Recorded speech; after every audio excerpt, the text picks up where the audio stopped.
നമ്മുടെ ചടയമംഗലം നിയോജക മണ്ഡലം RS അരുൺരാജിന്റെ ഇലക്ഷൻ കൺവെൻഷനാണ് ഇന്നിവിടെ നടക്കുന്നത്. ഈ ചടങ്ങിൽ സ്വാഗതം പറയുക എന്നുള്ളതാണ് എന്റെ കർത്തവ്യം. ആദ്യമായി ഈ യോഗത്തിന്റെ അധ്യക്ഷൻ MR സുരേഷിനെ ഈ യോഗത്തിലേക്ക് കാർന്നവമായി സ്വാഗതം ചെയ്യുകയാണ്. ഈ യോഗത്തിന്റെ ഈ കൺവെൻഷന്റെ ഉദ്ഘാടകൻ നമ്മുടെ തിരുവനന്തപുരം കോർപ്പറേഷൻ മേയർ, നമ്മുടെ സംസ്ഥാന സെക്രട്ടറി ആരാധ്യനായ BB രാജേഷ് ചേട്ടനെ ഈ യോഗത്തിലേക്ക് കാർന്നവമായി സ്വാഗതം ചെയ്യുകയാണ്.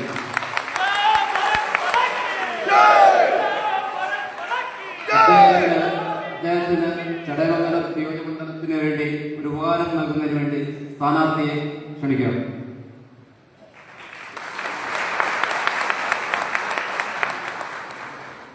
കൂടാതെ മുഖ്യപ്രഭാഷണം നടത്തുന്നത് നമ്മുടെ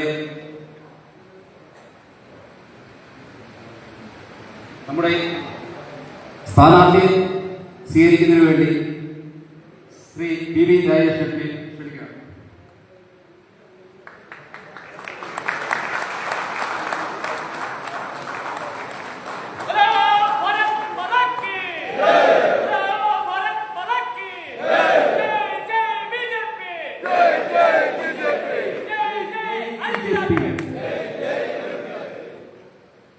ഈ യോഗത്തിൽ മുഖ്യപ്രഭാഷണം നടത്തുന്നത് നമ്മുടെ നിയോജക മണ്ഡലം ഇൻചാർജ് ജില്ലാ ജനറൽ സെക്രട്ടറിയുമായിട്ടുള്ള അഡ്വക്കേറ്റ് വൈക്കൽ സോമനാണ്. അദ്ദേഹത്തെ യോഗത്തിലേക്ക് കാർന്നവമായി സ്വാഗതം ചെയ്യുകയാണ്. കൂടാതെ ഈ യോഗത്തിന് ആശംസകൾ അർപ്പിക്കുന്നത്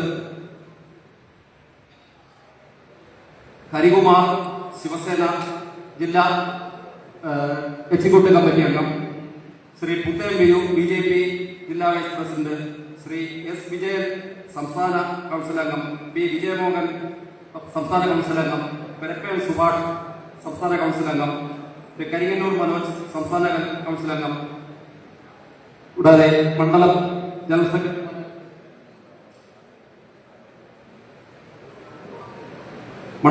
സെക്രട്ടറിമാരായിട്ടുള്ള കുരിയോട് പഞ്ചേഷ്, സിനു ഇളമാട്, ഗിരീഷ് പയല, അനിൽകുമാർ ചിതറ എല്ലാവരെയും ഈ യോഗത്തിലേക്ക് സ്വാഗതം ചെയ്തു. കൂടാതെ ഈ യോഗത്തിന് വേണ്ടി എത്തിച്ചേർന്നിട്ടുള്ള മുഴുവൻ പാർട്ടി പ്രവർത്തകരെയും ചുമതലക്കാരെയും മാധ്യമ സുഹൃത്തുക്കളെയും എല്ലാവരെയും ഒറ്റ വാക്കിൽ സ്വാഗതം ചെയ്തുകൊണ്ട് നിർത്തുന്നു. നന്ദി, നമസ്കാരം.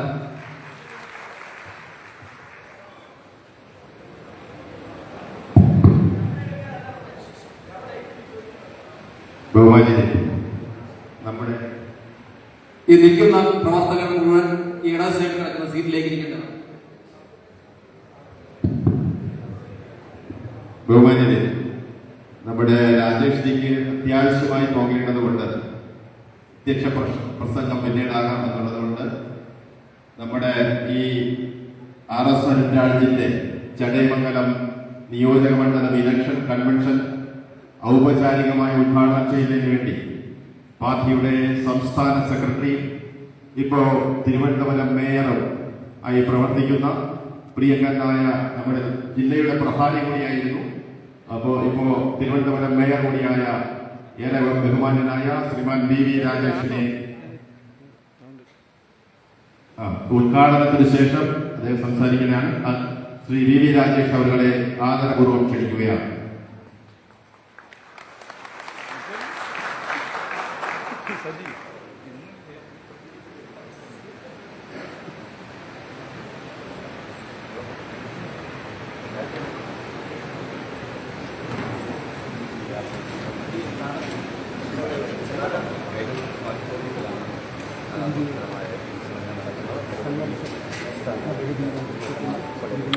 ഇങ്ങോട്ട് ഇരിക്കണ്ട, ഇത് വെച്ചത് എന്തിനാണ്?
भारत माता की जय।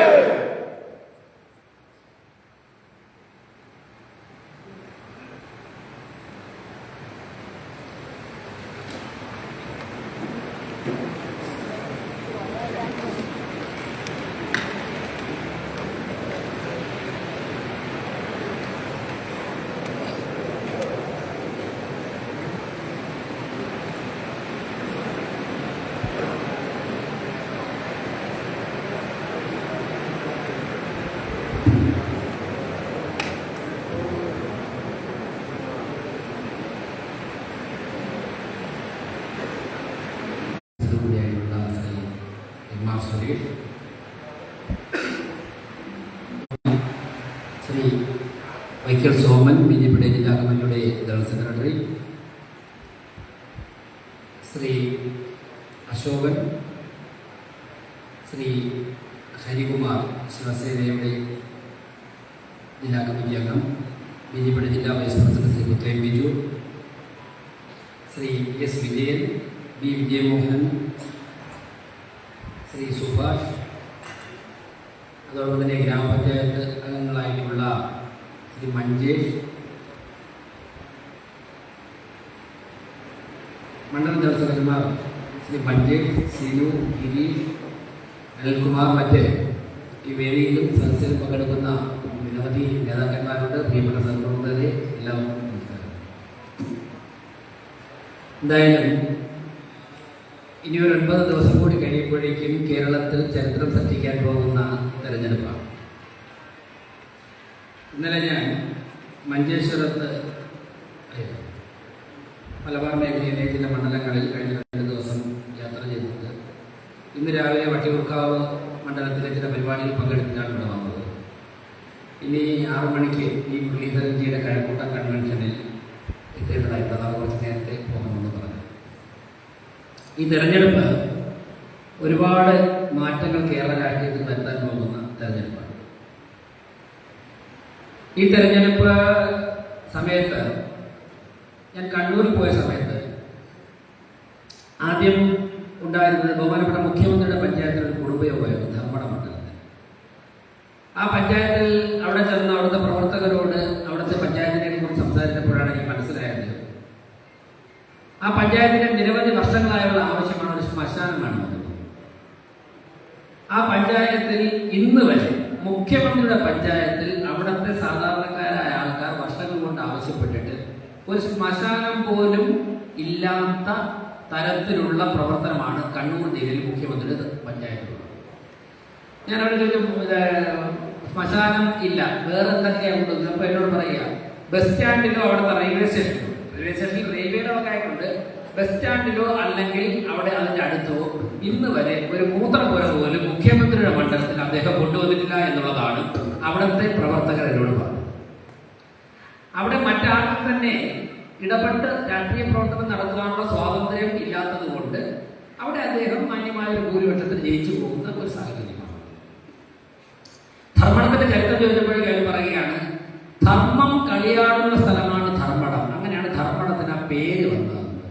അപ്പോൾ ധർമ്മടത്തിന് പുറത്തുള്ളവരൊക്കെ തന്നെ ഇത് കേട്ടാൽ ചിരിക്കുന്ന ഒരു സാഹചര്യമാണ്. ധർമ്മം കളിയാടുന്ന സ്ഥലത്ത് ധർമ്മടത്തിൽ നിന്ന് ജയിപ്പിച്ചിട്ട വ്യക്തി കഴിഞ്ഞ 10 വർഷമായി അധാർമികമായ കാര്യങ്ങൾക്ക് മാത്രം നേതൃത്വം കൊടുത്ത് മുന്നോട്ട് പോകുന്ന പിണറായി വിജയന്റെയും മാർക്സിസ്റ്റ് പാർട്ടിയുടെയും ഭരണം എന്നേക്കുമായി അവസാനിപ്പിക്കുകയാണ് തെരഞ്ഞെടുപ്പ് എന്നുള്ളതാണ് നമ്മുടെ പ്രസക്തി, BJPയുടെ രാഷ്ട്രീയത്തിന്റെ പ്രസക്തി. എനിക്ക് ഞാൻ പറയാൻ കാരണം, മലപ്പട്ടം എന്നൊരു സ്ഥലമുണ്ട് കേരളത്തിൽ. മലപ്പട്ടം കുറച്ചുപേരൊക്കെ കേട്ടതാണ്. മലപ്പട്ടം ഞാനൊരു 13 വർഷം മുമ്പ് യുവമോർച്ചയുടെ സംസ്ഥാന പ്രസിഡന്റ് ആയിരുന്നപ്പോൾ ഈ മലപ്പട്ടത്ത് ഒരു പൊതുയോഗത്തിൽ പോയിട്ടുണ്ട്. അവിടെ CPM അക്രമം ഇങ്ങനെ വ്യാപകമായി വന്ന സമയത്ത് CPMന്റെ ഗ്രാമങ്ങളിലേക്ക് BJP നടത്തിയ ഒരു ജാഥയുടെ ഭാഗമായിട്ട് ഞങ്ങൾ മലപ്പട്ടത്തേക്ക് പോയി. അപ്പോൾ ഈ മലപ്പട്ടം പഞ്ചായത്തിൽ ജാഥ എത്തുന്നതിന് മുമ്പ് പ്രസംഗിക്കാൻ വേണ്ടി ആദ്യം എന്നെയാണ് രാവിലെ 8 മണിക്ക് അയച്ചത്. ഞാൻ നോക്കിയപ്പോൾ രാവിലെ ലിസ്റ്റ് എടുത്ത് നോക്കിയപ്പോൾ രാജേഷ് പ്രസംഗിക്കേണ്ട മലപ്പട്ടമാണ്. ഞാൻ മലപ്പട്ടം നോക്കി മലപ്പട്ടം പോകുന്ന തയ്യാറായി.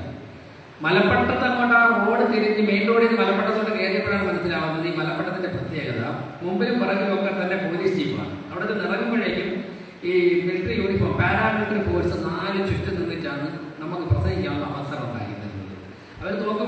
കഴിഞ്ഞിട്ടാണ് ആദ്യം തന്നെ എനിക്കൊരു കൗതുക രസമാണ്. കാരണം സഖാക്കന്മാർ അവിടെയൊക്കെ ദൂരെയൊക്കെ നിൽക്കുന്നുണ്ട്. ഈ പോലീസിനെ നിർത്തിയിട്ടാണ് നമ്മളെ തന്നെ പ്രസംഗിക്കാൻ അനുവദിക്കുന്നത്. അപ്പോ അത്രത്തോളം CPM-ന്റെ ഏരിയ സെക്രട്ടറി പറയണം അവിടെ കാക്ക എങ്ങനെ പറഞ്ഞു. അങ്ങനെയുള്ള പഞ്ചായത്താണ് മലപ്പട്ടം പഞ്ചായത്ത്. ഈ തെരഞ്ഞെടുപ്പിൽ ആ മലപ്പട്ടം പഞ്ചായത്തിൽ നിന്നാണ് CPM-ന്റെ സംസ്ഥാന സെക്രട്ടറി MV ഗോവിന്ദ മാഷിന്റെ ഭാര്യ ശ്യാമള ടീച്ചർ മത്സരിക്കുന്ന തളിപ്പറമ്പ് മണ്ഡലത്തിൽ CPM സ്ഥാനാർത്ഥിക്കെതിരെ വിമതൻ വന്നിരിക്കുന്നത് ആ മലപ്പട്ടം ഗ്രാമപഞ്ചായത്തിൽ നിന്നാണ് എന്നുള്ളതാണ് മാർക്സിസ്റ്റ് പാർട്ടിയുടെ അടിവേരിളക്കുന്ന തെരഞ്ഞെടുപ്പാണ് ഈ തെരഞ്ഞെടുപ്പ് എന്നുള്ളത്. അത് അവിടെ മാത്രമല്ല, ആലപ്പുഴയിൽ G. സുധാകരൻ, ഇവിടെ തൊട്ടടുത്ത് കൊട്ടാരക്കരയിൽ ആരാണ് ഐഷ പോറ്റി, അതുപോലെ തന്നെ കണ്ണൂരിൽ മറ്റൊരു കുഞ്ഞികൃഷ്ണൻ. ഇങ്ങനെ കേരളത്തിൽ പാറശാല മുതൽ മഞ്ചേശ്വരം വരെ ചടയമംഗലം ഉൾപ്പെടെയുള്ള സ്ഥലങ്ങളിൽ ഗ്രാമങ്ങളിൽ നിന്നുകൊണ്ട് ഗോവിന്ദന്മാരും ഐഷാപ്പോറ്റിമാരും സുധാകരന്മാരും ആ പാർട്ടിയുടെ നേതാക്കന്മാരുടെ മാടമ്പിത്തരങ്ങളിൽ മനം മടുത്ത് രാഷ്ട്രീയ പ്രവർത്തനം അവസാനിപ്പിക്കുന്ന ഒരു സാഹചര്യം കേരളത്തിലുണ്ട്. ഇവിടെയാണ് BJP-യുടെ പ്രസക്തി. സ്വാഭാവികമായിട്ടും ഇപ്പോൾ തിരുവനന്തപുരം കോർപ്പറേഷന്റെ മേയർ എന്നുള്ള നിലയ്ക്കാണ് ഈ പരിപാടിയിൽ പങ്കെടുക്കാൻ വേണ്ടി എന്നെ ഇവിടേക്ക് ക്ഷണിച്ചത്. നിങ്ങൾക്ക് തോന്നുന്നുണ്ടോ BJP അനുഭാവികളും പ്രവർത്തകരും മാത്രം വോട്ട് ചെയ്തിട്ടാണ് തിരുവനന്തപുരം ജയിച്ചതെന്ന്? അല്ല, മറിച്ച് ഞാൻ നേരത്തെ പറഞ്ഞതുപോലെ കമ്മ്യൂണിസ്റ്റ് പാർട്ടിയുടെ പ്രത്യേകിച്ചും CPM-ന്റെ CPI-യുടെ പ്രവർത്തനങ്ങൾ മനം മടുത്ത നൂറുകണക്കിന് പേർ ഞങ്ങളോട് രഹസ്യമായിട്ട് പറഞ്ഞു, ഞങ്ങൾ മടുത്തു, ഞങ്ങൾ അവസാനിപ്പിച്ചു, ഞങ്ങൾക്ക് തുറന്നു പറയാൻ നിർവാഹമില്ല, ഞങ്ങളുടെ ജോലി പോകും, അല്ലെങ്കിൽ ഭാര്യയുടെ ജോലി പോകും സംഘടന സ്ഥാപനം, അതുകൊണ്ട് പക്ഷേ ഞങ്ങൾ വോട്ട് നിങ്ങൾക്ക്. പ്രിയപ്പെട്ടവരെ, അങ്ങനെ ചെയ്തത് കൊണ്ടാണ് CPM മാത്രം വിജയിച്ചുകൊണ്ടിരുന്ന നൂറുകണക്കിന് വാർഡുകളിൽ തിരുവനന്തപുരം കോർപ്പറേഷനിൽ ഭാരതീയ ജനതാ പാർട്ടിക്ക് വിജയിക്കുവാൻ സാധിച്ചത്. അതുപോലുള്ള സഖാക്കന്മാർ ചടയമംഗലത്തുമുണ്ട് എന്നുള്ളതാണ് എനിക്ക് അവസരത്തിൽ പറയാനുള്ളത്. അവരെ കണ്ടെത്തണം. അവരോട് മനുഷ്യസ്നേഹപരമായിട്ടുള്ള കാര്യങ്ങൾ, നരേന്ദ്രമോദി ഗവൺമെന്റ് പ്രവർത്തനം ഉൾപ്പെടെയുള്ള കാര്യങ്ങൾ അവരോട് ആവർത്തിച്ച് പറയണം. ഞാൻ ഈ കോർപ്പറേഷന്റെ മേയറായതിനു ശേഷം ഞങ്ങൾ തീരുമാനിച്ചു, കുറെ കാലം കൊണ്ട് കോർപ്പറേഷനിലേക്ക് സാധാരണക്കാരായ ജനങ്ങൾ വരുന്നില്ല. അവർ ഈ സ്ഥാപനത്തെ കാണുമ്പോഴേക്കും ഒരു ഭീകര തത്വത്തെ കാണുന്നത് പോലെയാണ് പലരും നോക്കിക്കാണുന്നത് കോർപ്പറേഷന്റെ ബോർഡ് കാണുമ്പോൾ. അപ്പോൾ സാധാരണക്കാരായ ജനങ്ങൾ പരമാവധി ആ സ്ഥാപനത്തിൽ വരണം എന്നുള്ള തീരുമാനത്തിന്റെ അടിസ്ഥാനത്തിൽ വൈകുന്നേരം 3 മണി മുതൽ 5 മണി വരെ മേയർ തിരുവനന്തപുരത്തുള്ള ദിവസങ്ങളിൽ സാധാരണക്കാരായ ജനങ്ങളെ കാണണം എന്ന് ഞങ്ങൾ തീരുമാനിച്ചു. 3 മണി മുതൽ 5 മണി വരെ ഞാൻ മേയറിന്റെ ചേമ്പറിൽ തന്നെ ഉണ്ടാകും. അപ്പോൾ ഉദ്യോഗസ്ഥന്മാരോട് പറഞ്ഞിട്ടുണ്ട്, പരമാവധി സീനിയർ ഉദ്യോഗസ്ഥന്മാർ ഉൾപ്പെടെ ഉള്ളവർ ഈ ഫ്ലോറിൽ തന്നെ ഉണ്ടാകണം, സ്റ്റാൻഡിംഗ് കമ്മിറ്റി ചെയർമാൻമാർ അവിടെ ഉണ്ടാകണം. ജനങ്ങൾ എന്തെങ്കിലും ആവശ്യമായിട്ട് വന്നു കഴിഞ്ഞാൽ അത് ന്യായമായിട്ട് നടത്തി കൊടുക്കാൻ പറ്റുകയാണെന്നുണ്ടെങ്കിൽ പല പ്രാവശ്യമായിട്ട് നടത്തി അവരെ കയറ്റി ഇറക്കാതെ അപ്പൊ തന്നെ ചെയ്തു കൊടുക്കുക. ഇല്ലെന്നുണ്ടെങ്കിൽ ഇന്ന കാര്യം കൊണ്ട് നടക്കാൻ പാടില്ലെന്ന് പറഞ്ഞു അവർ വേറെ മാർഗം നോക്കിക്കൊള്ളുമല്ലോ. അങ്ങനെ ആരംഭിച്ചപ്പോഴേക്കും ഒരു 2-3 ആഴ്ച കഴിഞ്ഞപ്പോൾ മനസ്സിലായി, ഒരു ദിവസം കാണാൻ വരുന്നതിൽ 30 മുതൽ 35% വരെ ആൾക്കാർ വീടില്ലാത്തവരാണ്. ചിലർക്ക് വീടില്ല, ചിലർക്ക് സ്വന്തമായിട്ട് സ്ഥലമുണ്ട്, പക്ഷെ വീട് വയ്ക്കാൻ പണമില്ല. പ്രിയപ്പെട്ടവരെ, ഞങ്ങൾ അങ്ങനെ PMAY പദ്ധതിയെ കുറിച്ച് അന്വേഷിച്ചു. അപ്പോഴാണ് മനസ്സിലായത്, നരേന്ദ്രമോദി രാജ്യത്തിന്റെ പ്രധാനമന്ത്രിയായതിനു ശേഷം അദ്ദേഹം പറഞ്ഞു, ഞാൻ 2 മുറിയുള്ള ഒരു ചെറിയ വീട്ടിലാണ് ജനിച്ചു വളർന്നത്, അതുകൊണ്ട് തന്നെ ഈ നാട്ടിലെ വീടില്ലാത്തവരുടെ ബുദ്ധിമുട്ട് എനിക്കറിയാം. അതുകൊണ്ട് ഈ രാജ്യത്തെ മുഴുവൻ പേർക്കും, സാമ്പത്തികമായി പിന്നോക്കം നിൽക്കുന്ന മുഴുവൻ പേർക്കും ഈ ഗവൺമെന്റ്, NDA-യുടെ ഗവൺമെന്റ് വീട് വെച്ചു കൊടുക്കാൻ തീരുമാനിക്കുന്നു. അങ്ങനെ പ്രഖ്യാപിച്ച പദ്ധതിയാണ് പ്രധാനമന്ത്രി ആവാസ് യോജന PMAY പദ്ധതി. ഈ ചടയമംഗലം പഞ്ചായത്തിലും PMAY പദ്ധതി പ്രകാരം 100 കണക്കിന് പേർക്ക് വീട് കിട്ടിയിട്ടുണ്ട്. അങ്ങനെ ഓരോ വാർഡിലും 100 കണക്കിന് പേർക്ക് വീട് കിട്ടി. പഞ്ചായത്തുകളിൽ, കോർപ്പറേഷനിലും 1000-കണക്കിന് പേർക്ക് വീട് കിട്ടി. സംസ്ഥാന തലത്തിൽ ലക്ഷക്കണക്കിന് പേർക്ക് വീട് കിട്ടി.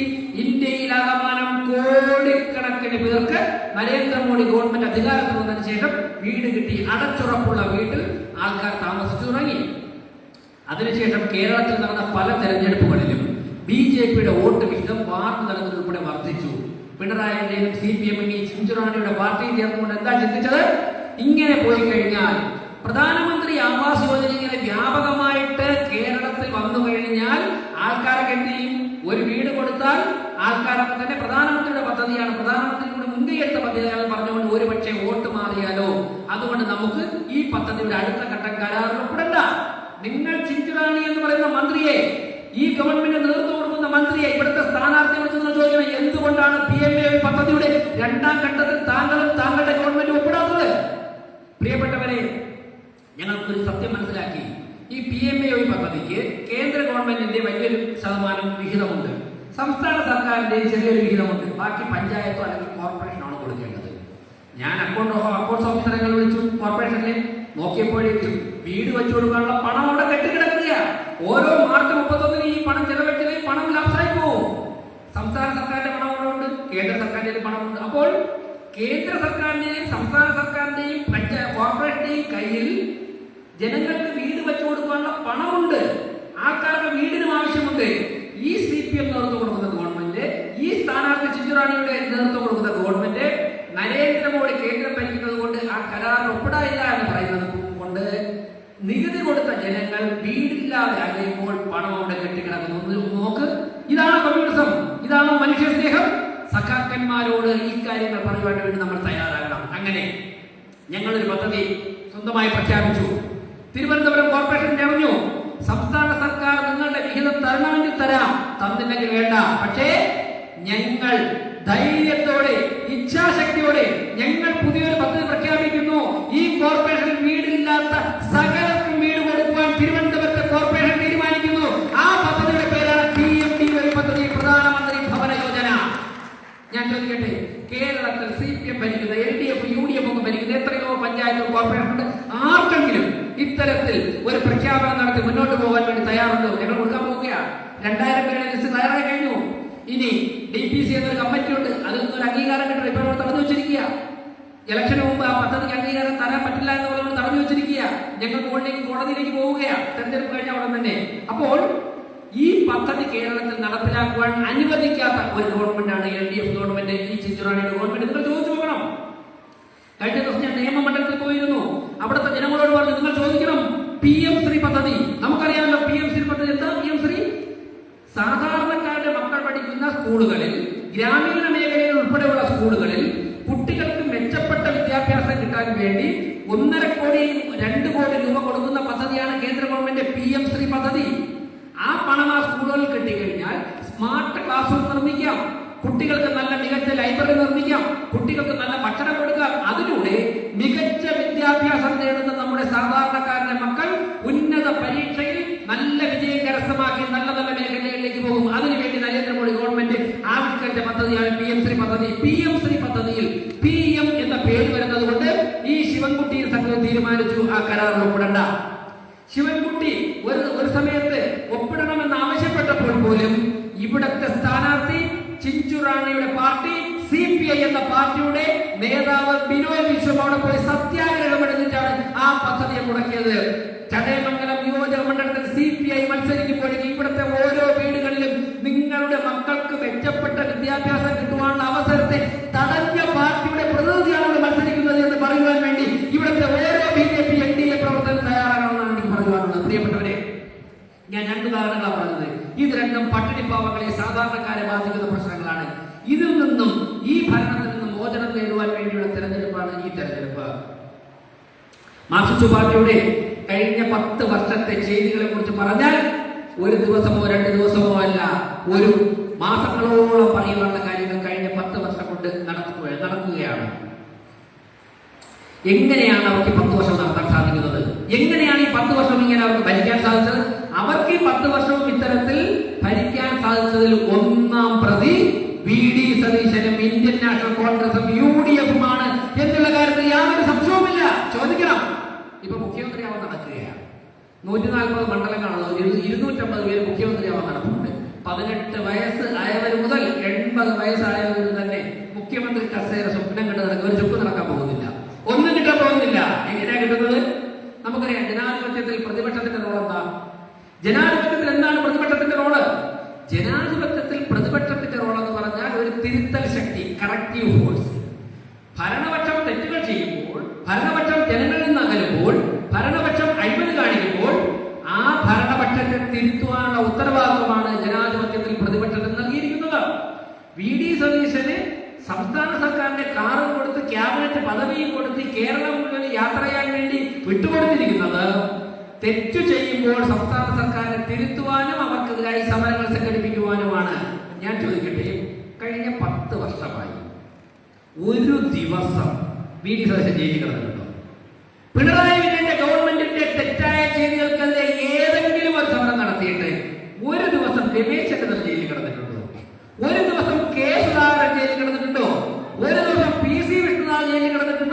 ഒരു ദിവസം ഷാഫി പറമ്പിൽ ജയിലിൽ കിടന്നിട്ടുണ്ടോ? ഏതെങ്കിലും ഒരു UDF-ന്റെ കോൺഗ്രസിന്റെ നേതാവ് പിണറായി വിജയന്റെ ചെയ്തികൾക്കെതിരെ സമരം നടത്തിയിട്ട് ഒരു ദിവസമെങ്കിലും 24 മണിക്കൂറെങ്കിലും കഴിഞ്ഞ 10 വർഷത്തിനകത്ത് ജയിലിൽ പോയിട്ടില്ല. അങ്ങനെ കൂടുതൽ ചോദിച്ചാൽ പറയും രാഹുൽ മാങ്കൂട്ടം ജയിലിൽ കിടന്നിട്ടുണ്ടെന്ന്. രാഹുൽ മാങ്കൂട്ടം ജയിലിൽ കിടന്നത് അത് സമരം ചെയ്തല്ല.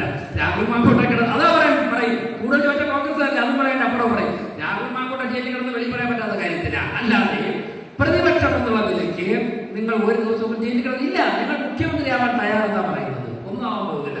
KC വേണുഗോപാൽ പറയാം, നിങ്ങളൊക്കെ തമ്മിലടിച്ചോ, ഞാൻ ഡൽഹിയിൽ അവിടെയെല്ലാം പൊളിച്ചടക്കി ഒരു കച്ചവടമെല്ലാം നടക്കില്ല, അപ്പൊ നിങ്ങളെ കൂടെ തമ്മിലടിച്ച് അപ്പോഴേക്കും സർവ്വസമ്മതനായിട്ട് ഞാൻ വരാമെന്ന് പറഞ്ഞുകൊണ്ട് KC വേണുഗോപാൽ നടക്കുകയാണ്. കഴിഞ്ഞ 10 വർഷമായിട്ട് പിണറായി വിജയൻ ഇത്രത്തോളം അഴിഞ്ഞാടുവാൻ വേണ്ടി, അഴിമതി കാണിക്കുവാൻ വേണ്ടി അവസരമൊടുക്കി കൊടുത്ത പ്രതിപക്ഷത്തിന് ഈ കേരളത്തിൽ ജനാധിപത്യ സംവിധാനത്തിൽ യാതൊരു പ്രസക്തിയുമില്ല എന്ന് പറയുന്ന തെരഞ്ഞെടുപ്പാണ് ഈ കഴിഞ്ഞത്. എന്തെങ്കിലും ജനവിരുദ്ധതകൾ ഒക്കെ തന്നെ ആ പ്രസ്ഥാനം ഉപേക്ഷിച്ചുകൊണ്ട് വരികയാണ്. ഇപ്പോ CPM-ന് ഭയങ്കരമായിട്ട് ഹാറിളകിയിട്ടുണ്ട്. ഈ പ്രതിപക്ഷത്തിന്റെ ഇവർ 40 പേര് നിയമസഭയിൽ ഉണ്ടായിരുന്നിട്ട് ഒരു കാര്യവും ചോദ്യം ചെയ്തിട്ടില്ല. ഞാൻ 1-2 കാര്യങ്ങൾ കൂടെ സൂചിപ്പിക്കാം. നമുക്ക് ഇപ്പോ ആറ്റുകാൽ പൊങ്കാല നടന്നപ്പോ ഞാൻ ഓരോരോ അഴിമതിയൊക്കെ കഴിഞ്ഞ 3 മാസമായിട്ട് കിട്ടുന്ന കാര്യങ്ങളും കേൾക്കുന്ന കാര്യങ്ങളും ഭരണത്തിൽ ഇരുന്നുകൊണ്ട് ആലോചിക്കുമ്പോഴേക്കും ഇത്രയും വലിയൊരു കൊള്ളക്കാരുടെ നടുക്കാണല്ലോ ചെന്നിരിക്കുന്നത് ഭഗവാനെ എന്ന് ചിന്തിക്കുന്ന ദിവസങ്ങളാണ് കഴിഞ്ഞ 3 മാസം കൊണ്ട് മുമ്പിലൂടെ കടന്നു പോയിക്കൊണ്ടിരിക്കുന്നത്. ആറ്റുകാൽ പൊങ്കാല നടന്നു. നിങ്ങൾ അറിഞ്ഞോന്ന് എനിക്കറിയില്ല. തലേ ദിവസം അമ്പലത്തിൽ പോയിട്ട് ഇങ്ങോട്ട് ഉച്ചയ്ക്ക് വന്നപ്പോഴാണ് ടാക്സി ഡ്രൈവർ, കൊല്ലം ജില്ലയിൽ നിന്നുള്ള ഡ്രൈവർ പറയുകയാണ്, സാറേ വേറെ ഓൾട്ടോ കാർ ഒരു ദിവസം ഇടുന്നതിന് 400 രൂപ എന്നെ വാങ്ങിക്കുന്നത്. 400 രൂപ. അന്ന് തന്നെ രാത്രി 12:30 ഒരാളോട് പറഞ്ഞു, എന്റെ കാറോടെ ഗാന്ധിപാർക്ക് മൈതാനത്തിൽ ഒരു ദിവസം 750 രൂപയാണ്. പിറ്റേ ദിവസം ഉച്ചയ്ക്ക് പൊങ്കാലയുടെ ഉച്ചയ്ക്ക് 11 മണിക്ക് ഒരു കോൾ വരുന്നു. SMB സ്കൂളിൽ ഒരു ബസ് രാവിലെ 8 മണിക്ക് കുറച്ച് അമ്മമാർ വന്നു. ഉച്ചവരെ പാർക്ക് ചെയ്യുന്നതിന് 1000 രൂപ. എല്ലാവരെയും വിളിച്ചു, ചോദിച്ചു ഇതിലേക്ക് റെസിപ്റ്റ് ആരാ അടിച്ചത്? റെസിപ്റ്റ് കാണിച്ചു. ഒരു PTA പ്രസിഡന്റാണ് പിരിക്കുന്നത്. PTA ഞാൻ ചോദിച്ചിട്ട് കോർപ്പറേറ്റിന്റെ സീറ്റില്ലല്ലോ, സംസ്ഥാന സർക്കാരിന്റെ വിദ്യാഭ്യാസ വകുപ്പിന്റെ ഒന്നുമില്ലല്ലോ, ഇതിന്റെ തറവാടൊന്നുമല്ലോ. സംസ്ഥാന സർക്കാരിന്റെ SMB സ്കൂൾ തിരുവനന്തപുരം നഗര ഹൃദയത്തിലുള്ള ഗവൺമെന്റ് സ്കൂള്. ഇവിടെ തറവാടൊക്കെ ആരാ പറഞ്ഞത്? അത് എല്ലാ വർഷവും പിരിക്കും. പറയാ എല്ലാ വർഷവും ചെയ്യും. ഈ ഞാൻ പറഞ്ഞ 3 സ്ഥലങ്ങളിലും ഈ കൊള്ള എല്ലാ വർഷവും നടക്കുന്നുണ്ട്. എല്ലാവരും വിളിച്ചിട്ട് പോക്കറ്റ് തട്ടി നോക്കിയപ്പോഴേ പ്രിയപ്പെട്ടവരെ പാന്റിന്റെ പോക്കറ്റ് കരത്തിരിക്കാൻ ഞാൻ പെരുചാടി കയറിയിരിക്കുന്നു. 500-ന്റെ നോട്ടുകൾ അങ്ങ് അടുക്കി വെച്ചിരിക്കെ പാവപ്പെട്ട ഡ്രൈവർമാരാണ് പിഴിഞ്ഞെടുത്തത്. പലരും അറിയപ്പെടുന്ന പ്രസിദ്ധരായ ഗുണ്ടകളൊക്കെ അതുകൊണ്ട് അവരൊന്നും പേടിച്ചായിരിക്കുമല്ലോ. എല്ലാം തിരിച്ചു വരട്ടെ, ഒന്നിനും പൈസ തിരിച്ചു കൊടുത്തോ, അല്ലെങ്കിൽ അത് ഉള്ളിൽ പോകാൻ തയ്യാറായിക്കോ, അകത്ത് പോകാൻ തയ്യാറാകണമെന്ന് പറഞ്ഞപ്പോഴേക്കും മനസ്സിലായി രക്ഷയില്ല. പ്രിയപ്പെട്ടവരെ, പാവപ്പെട്ട എല്ലാ ഡ്രൈവർമാർക്കും അവർ കൊടുത്ത പണം അതുപോലെ തന്നെ അവിടെ വാങ്ങിക്കൊടുത്തിട്ടാണ് BJP-യുടെ നേതാക്കന്മാർ, കോർപ്പറേഷൻ ഭരണാധികാരികൾ തിരിച്ചുപോയത് എന്നുള്ളതാണ് ഞാൻ പറയുന്നത്. അതാണ് മനുഷ്യ സ്നേഹം. ഈ കൊള്ള നടക്കുകയാണ്, ഈ കൊള്ള വർഷങ്ങൾ കൊണ്ട് നടക്കുകയാണ്. ഇത് ഈ വർഷം തുടങ്ങിയതല്ല. അപ്പൊ എല്ലാ കൊല്ലവും ഇങ്ങനെ ആറാട്ട് നടത്താം എന്ന് അതിന്റെ പങ്ക് മുകളിലുള്ളവർക്ക് കൊടുത്താൽ മതി എന്നുള്ളൊരു ധൈര്യമുള്ളതുകൊണ്ടല്ലേ ചെയ്ത്. നടക്കില്ല. ഇനിയും തിരുവനന്തപുരത്ത് ഇങ്ങനെയുള്ള ഒരു കളിയും നടക്കാൻ പോകില്ല എന്ന് കൃത്യമായിട്ട് അവരോട് പറഞ്ഞതിന് ശേഷമാണ് ഞങ്ങൾ പോയത്. പൊങ്കാലയ്ക്ക് കുറച്ച് ദിവസം മുമ്പ് വേറൊരു ഭാഗമുണ്ടായി. വെള്ളം ഒരിടത്തുണ്ട്, ഒരിക്കലും ഇല്ലാത്തതുപോലെ മരുഭൂമിയെ പോലെയാണ് ജീവിക്കുന്നത് അവിടെ. കാരണം ഇങ്ങനെ ഒരു വാർത്ത സ്പ്രെഡ് ചെയ്ത് കഴിഞ്ഞാൽ കേരളത്തിന്റെ പല ഭാഗത്തുനിന്ന് പൊങ്കാലയിടാൻ വരുന്ന അമ്മമാരൊക്കെ പേടിക്കുമല്ലോ. അവിടെ പറയോ വെള്ളമില്ല, കുളിക്കാൻ വെള്ളമില്ല, പൊങ്കാലയിടാൻ വെള്ളമില്ല, അതിന്റെ എണ്ണം കുറയുമല്ലോ. അത് പ്രതീക്ഷിച്ചാണ് പലരും വാല് അടയ്ക്കുന്നു, വാല് കൂട്ടുന്നു, ബ്ലോക്ക് ആവുന്നു, ഒരിക്കലും കേട്ടില്ലാത്ത എയർ ബ്ലോക്ക് വരുന്നു. പിന്നെ നമ്മൾ ഒരു ദിവസം കൊണ്ട് ഓടി ഒന്ന് കയറി എന്നല്ലോ നമുക്കറിയാം എങ്ങനെയാണ്. ഇതിന്റെ അപ്പുറം യൂണിവേഴ്സിറ്റി പഠിച്ചിട്ടാണല്ലോ നമ്മൾ വരുന്നത്. നമ്മൾ കളിച്ച കളിയുടെ ആരെയും കളിച്ചിട്ടുണ്ടോ? അപ്പൊ ഈ മണ്ണന്മാര് മരത്തിൽ കണ്ടപ്പോൾ നമ്മൾ മാനത്ത് കണ്ടു. പ്രിയപ്പെട്ടവരെ, താപ്പരി വെള്ളമില്ലായിരുന്നപ്പോ തന്നെ അവിടെ നാട്ടിലുണ്ടായിരുന്ന ടാങ്കറുകൾ 20,000 ലിറ്ററിന്റെ ടാങ്കർ, 15,000-ന്റെ ടാങ്കർ, 10,000, 5,000, 3,000, 2,000 ചെറുതും വലുതുമായിട്ടുള്ള ഒരു 10-200 ടാങ്കറുകൾ അങ്ങനെ നിരത്തി വിളിച്ചു വരുത്തി എല്ലാത്തിനും വെള്ളം നിറച്ച് ആ പുത്തരിക്കണ്ട മൈതാനത്തിലൊക്കെ നിരത്തിയിട്ട് കാണിച്ചിട്ട് പറഞ്ഞു, ഒരു ടാപ്പ് അടഞ്ഞാൽ 100 കണക്കിന് വാഹനങ്ങൾ രംഗത്തിറങ്ങും. ആര് ചോദിച്ചാലും 10 രൂപ കൊടുക്കും, 10 പൈസ വേണ്ട, സൗജന്യമായിട്ട് നിങ്ങളുടെ വീട്ടുപടിക്കൽ രംഗത്ത് എല്ലാ കൗൺസിലർമാരോട് നിങ്ങളുടെ ടാങ്കർ ഫുൾ വെള്ളം എടുത്തോ. 2,000 ലിറ്ററിന്റെ ടാങ്കറിൽ വെള്ളം തീർന്നു കഴിഞ്ഞാൽ നിങ്ങൾ ഫില്ല് ചെയ്യാൻ വേണ്ടിയിട്ട് ഫില്ലിംഗ് പോയിന്റിലേക്ക് പോകണ്ട. 20,000 ലിറ്ററിന്റെ ടാപ്പും പിന്നെ ഒരു പ്രശ്നമില്ല. വെള്ളം ആവശ്യം കുടിക്കാനും കുളിക്കാനും എല്ലാത്തിനും വെള്ളമുള്ള ഒരു സാഹചര്യം. അപ്പോഴാണ് അപ്പുറത്തുനിന്ന് അശരീരി ചില ഡോക്ടർമാർ ഞങ്ങൾ പണി മുടക്കി കളയും, ഞങ്ങൾ മുടക്കി കഴിഞ്ഞാൽ പിന്നെ ആചാരം പൊങ്കാല തിളയ്ക്കൂല എന്നാ പറഞ്ഞത്. ഓക്കെ, നിങ്ങൾ മുടക്കിക്കോ, നിങ്ങൾക്ക് വിപ്ലവാഭിവാദനങ്ങൾ, നിങ്ങൾ സമരം ചെയ്യാനുള്ള സ്വാതന്ത്ര്യത്തെ ഞങ്ങൾ ആരും തന്നെ ശല്യപ്പെടുത്തുന്നില്ല എന്ന് പറഞ്ഞിട്ട് അമൃത ആശുപത്രിയിലേക്ക് വിളിച്ചു. സ്വാമിയായിട്ട് സംസാരിച്ചു. 100 ഡോക്ടർമാർ 3 ബസ്സുകളിലായി ഒരു കോൾ വിളിച്ചാൽ 3.5 മണിക്കൂറിനകം 100 ഡോക്ടർമാർ തിരുവനന്തപുരത്തേക്ക് വരാൻ തയ്യാറെടി. അവർ പറഞ്ഞ ഒറ്റ കോൾ വിളിച്ചാൽ മതി, 3.5 മണിക്കൂർ എറണാകുളം ഓടി തിരുവനന്തപുരത്ത് സമയം മതി. ചുറ്റുമുള്ള 1-2 ആറ്റുകാൽ ആശുപത്രി ഉൾപ്പെടെ 1-2 പേർക്ക് അവർ 100 ഡോക്ടർമാർ റെഡി. പിറ്റേ ദിവസം ഞാൻ എല്ലാ സർക്കാർ ഉദ്യോഗസ്ഥന്മാരുടെയും മീറ്റിംഗ് വിളിച്ചപ്പോൾ എല്ലാ ഡിപ്പാർട്ട്മെന്റും വരും, പോലീസ് വരും, ഫയർഫോഴ്സ് എല്ലാവരും പറഞ്ഞല്ലോ. അപ്പോൾ ഒരു ഡോക്ടർ ആദ്യം തന്നെ എഴുന്നേറ്റിട്ട് ക്ലാസ്സിലൊക്കെ പഠിക്കാൻ സ്കൂളിലൊക്കെ പോകുമ്പോൾ നമ്മളൊന്നുമല്ല, ഏറ്റവും നന്നായിട്ട് പഠിക്കുന്ന കുട്ടികൾ ആദ്യം ഒരു ഉത്തരം പറയുമല്ലോ. അതുപോലെ ചോദിക്കുന്നതിന് മുമ്പ് എൻ്റെ ഡോക്ടർ ഫ്രണ്ടിൽ വന്നിരുന്നിട്ട് പറഞ്ഞു, ഞങ്ങൾ ഡോക്ടർമാരെല്ലാം പൊങ്കാലയ്ക്ക് 100% വർക്ക് ചെയ്യാൻ തയ്യാറാണ്. ഞങ്ങൾ വേണ്ട, നിങ്ങൾക്ക് സമരം ചെയ്യണമെന്ന് അത് നമ്മൾ തടസ്സപ്പെടുത്തില്ല. നിങ്ങൾ സമരം ചെയ്തോ, സമരം ചെയ്യാനുള്ള നിങ്ങൾ അവകാശത്തെ തടസ്സപ്പെടുത്തുന്നില്ല. നിങ്ങൾക്ക് ജോലി ചെയ്യണമെങ്കിൽ നിങ്ങൾ ജോലി ചെയ്യാം. നിങ്ങൾ ജോലി ചെയ്ത് ഇങ്ങനെ ഒരു ഓൾട്ടർനേറ്റീവ് അറേഞ്ച്മെന്റ് ചെയ്തിട്ടുണ്ട്, ഏത് വേണോ പ്രയോജനപ്പെടുത്താം. എറണാകുളത്തുനിന്ന് വരേണ്ടി വന്നില്ല, ഇവിടെ നിന്ന് വരേണ്ടി വന്നില്ല. ഡോക്ടർമാർ വളരെ നീറ്റായിട്ട് നന്നായിട്ട് അവരുടെ ജോലി ചെയ്തു. അതുകൊണ്ട് തന്നെ ഞാൻ പറയുന്നു, ഇത്തരത്തിലുള്ള ഓലപ്പാമ്പുകളൊന്നും കാട്ടിപ്പേടിക്കേണ്ട. അത് VD സതീശന്മാരോ രമേശ് ചെന്നിത്തലമാരോ കാണിച്ച് പേടിപ്പിച്ചാൽ മതി. ഞങ്ങൾ ചില കാര്യങ്ങൾ ചെയ്യുവാൻ തീരുമാനിച്ചാണ് വന്നിട്ടുണ്ടെങ്കിൽ ആ കാര്യങ്ങൾ ചെയ്തിട്ട് തന്നെ ഞങ്ങൾ പോവുകയുള്ളൂ എന്ന് CPM-നോട് പറയാൻ വേണ്ടിയാണ് ഞാനിത് സൂചിപ്പിച്ചത്. ഒരു ചെറിയ കോർപ്പറേഷന്റെ ഭരണം കിട്ടുമ്പോഴേക്കും നമുക്ക് സമൂഹത്തിൽ ഇത്രത്തോളം ചലനം ഉണ്ടാക്കാൻ സാധിക്കുന്നുവെങ്കിൽ, പ്രിയപ്പെട്ടവരെ, കേരള സംസ്ഥാനത്തിൽ ഒരു തവണ BJP ഉൾപ്പെടുന്ന ഒരു ഭരണ സംവിധാനം വന്നു കഴിഞ്ഞാൽ ജനാധിപത്യ കേരളം ഇന്ത്യയിൽ തന്നെ മാതൃകാ സംസ്ഥാനമായി മാറുമെന്നുള്ള കാര്യത്തിൽ യാതൊരു സംശയവുമില്ല. തെരുവുനായ്ക്കൾ എല്ലായിടത്തും പ്രശ്നമാണ്, ഞങ്ങൾ തെരഞ്ഞെടുപ്പ് സമയത്ത് പറഞ്ഞു, ഞങ്ങൾ ഭരണത്തിൽ വന്നു കഴിഞ്ഞാൽ തെരുവുനായ്ക്കളുടെ പ്രശ്നം പരിഹരിക്കുമെന്ന് പറഞ്ഞു. രണ്ടാമത്തെ ദിവസം തന്നെ പറഞ്ഞു 30 ദിവസത്തിനകം ആദ്യഘട്ടം ഞങ്ങൾ ചെയ്തിരിക്കും. പ്രിയപ്പെട്ടവരെ, ഡിസംബർ 26 സത്യപ്രതിജ്ഞ ചെയ്തു. ജനുവരി 25 ആയപ്പോഴേക്കും ആദ്യഘട്ടം 50 തെരുവുനായ്ക്കളെ പിടിച്ച് ബന്ധീകരണം നടത്തി അവരെ മാതൃകാപരമായ ഷെൽട്ടറിൽ കൊണ്ടുവന്ന് പാർപ്പിച്ചതിന് ശേഷം പത്രസമ്മേളനം നടത്തിയിട്ട് പത്രക്കാരോട് പറഞ്ഞു, ആർക്ക് വേണം അവിടെ പോയി പരിശോധിക്കാം. ഇല്ലെങ്കിൽ പറയുമല്ലോ, പിടിച്ചോണ്ടതിന് ഭക്ഷണം കൊടുക്കാതിരിക്കുന്നു, അതിന് മരുന്ന് കൊടുത്തില്ല, അതിന് ശ്വാസതടസ്സമുണ്ട്. ഞാൻ പറഞ്ഞു, ഒരു പ്രശ്നമില്ല, നിങ്ങൾക്ക് ആർക്ക് വേണമെങ്കിലും പരിശോധിക്കാം. കൊണ്ടിടുന്നതിന് മുമ്പ് അവിടെ പറഞ്ഞില്ലെങ്കിൽ പിന്നെ ക്യാമറയും കൊണ്ട് രാവിലെ എടുത്തിട്ടിരിക്കും. അതുകൊണ്ട് പറഞ്ഞില്ല, നിങ്ങൾക്ക് പരിശോധിക്കാം. ആര് വേണോ ചെന്ന് നോക്ക്. കൊണ്ടുപോയതിനേക്കാളും മിടുക്കരായി നായ്ക്കൾ കിടക്കുന്നത് വരെ തുറന്നു വിട്ടാൽ പോലും പുറത്തു പോകാത്തൊരവസ്ഥ. ദിവസം 3 നേരം ഭക്ഷണം, ആഴ്ച 2 ദിവസം ഭംഗിയായിട്ട് കുളിപ്പിക്കുന്നു, പാത്രത്തിനാണ് ഭക്ഷണം കൊടുക്കുന്നത്. വളരെ ഹാപ്പി, നാട്ടുകാരും ഹാപ്പി, നായ്ക്കളും ഹാപ്പി. ഒന്ന് ആലോചിച്ച് നോക്ക്. ഇത് നടത്തിയിട്ടാ പറയുന്നത്. ഒരു മാസത്തിനകം ഇവിടുത്തെ പോലീസ് ഉദ്യോഗസ്ഥരുടെ വീട്ടിൽ ഒരു 10-60 നായ്ക്കൾ കിടന്ന് ഭയങ്കര പ്രശ്നമാണെന്ന് പറഞ്ഞിട്ട് ചാനലുകളിലൊക്കെ വാർത്ത വന്നു. ആ പോലീസ് ഉദ്യോഗസ്ഥർ പറഞ്ഞു, ഞാൻ 2021 പരാതി കൊടുത്തതാ, 2021 ഇതുവരെയും പരിഹരിച്ചില്ല. അവരോട് പറഞ്ഞു, അങ്ങോട്ട് വിളിച്ചു, മേയർ അങ്ങോട്ട് വിളിച്ചിട്ട് പറഞ്ഞു, അത് CPM-ന്റെ കൗൺസിലർ, അവിടെ കാട്ടായിക്കോണം എന്ന് പറയുന്നത് CPM-ന്റെ കൗൺസിലർ വാർത്ത. അങ്ങോട്ട് വിളിച്ചിട്ട് പറഞ്ഞു, നിങ്ങൾ ഭയപ്പെടണ്ട, BJP-ആണ് തിരുവനന്തപുരം കോർപ്പറേഷൻ ഭരിക്കുന്നതെങ്കിൽ ജനുവരി മാസം 31-നകത്ത് ഇവിടുത്തെ നായ്ക്കളെ പിടിച്ച് മാറ്റിയിരിക്കും. പ്രിയപ്പെട്ടവരെ, ജനുവരി മാസം 30-ാം തീയതി വൈകുന്നേരവും 31-ാം തീയതി രാവിലെയുമായിട്ട് ആ വീട്ടിൽ നിന്നുള്ള മുഴുവൻ നായ്ക്കളെയും മാറ്റി ആ വീട് കോർപ്പറേഷന്റെ ചിലകൾ കഴുകി വൃത്തിയാക്കി അവർക്ക് താമസയോഗ്യമാക്കി കൊടുത്തു. നിങ്ങൾ മാധ്യമങ്ങളുടെ ഉൾപ്പെടെ മുമ്പിൽ വെച്ച് ഞാൻ ചോദിക്കട്ടെ, ഇത്രത്തോളം ഉത്തരവാദിത്തപ്പെട്ട ഭരണം കാഴ്ചവെക്കുവാൻ സാധിക്കുന്നത് ദേശീയ ജനാധിപത്യ സഖ്യം BJP ഞങ്ങൾ മാതൃകയാക്കുന്നത് ആരാധ്യനായ പ്രധാനമന്ത്രി നരേന്ദ്രമോദിയുടെ ഭരണത്തെയാണ്. ആരാധ്യനായ പ്രധാനമന്ത്രി നരേന്ദ്രമോദി ടൈം ബൗണ്ടായിട്ട്, സമയബന്ധിതമായിട്ട് പ്രവർത്തനങ്ങൾ നടത്തുന്നു. ഞാൻ ദീർഘിപ്പിക്കുന്നില്ല.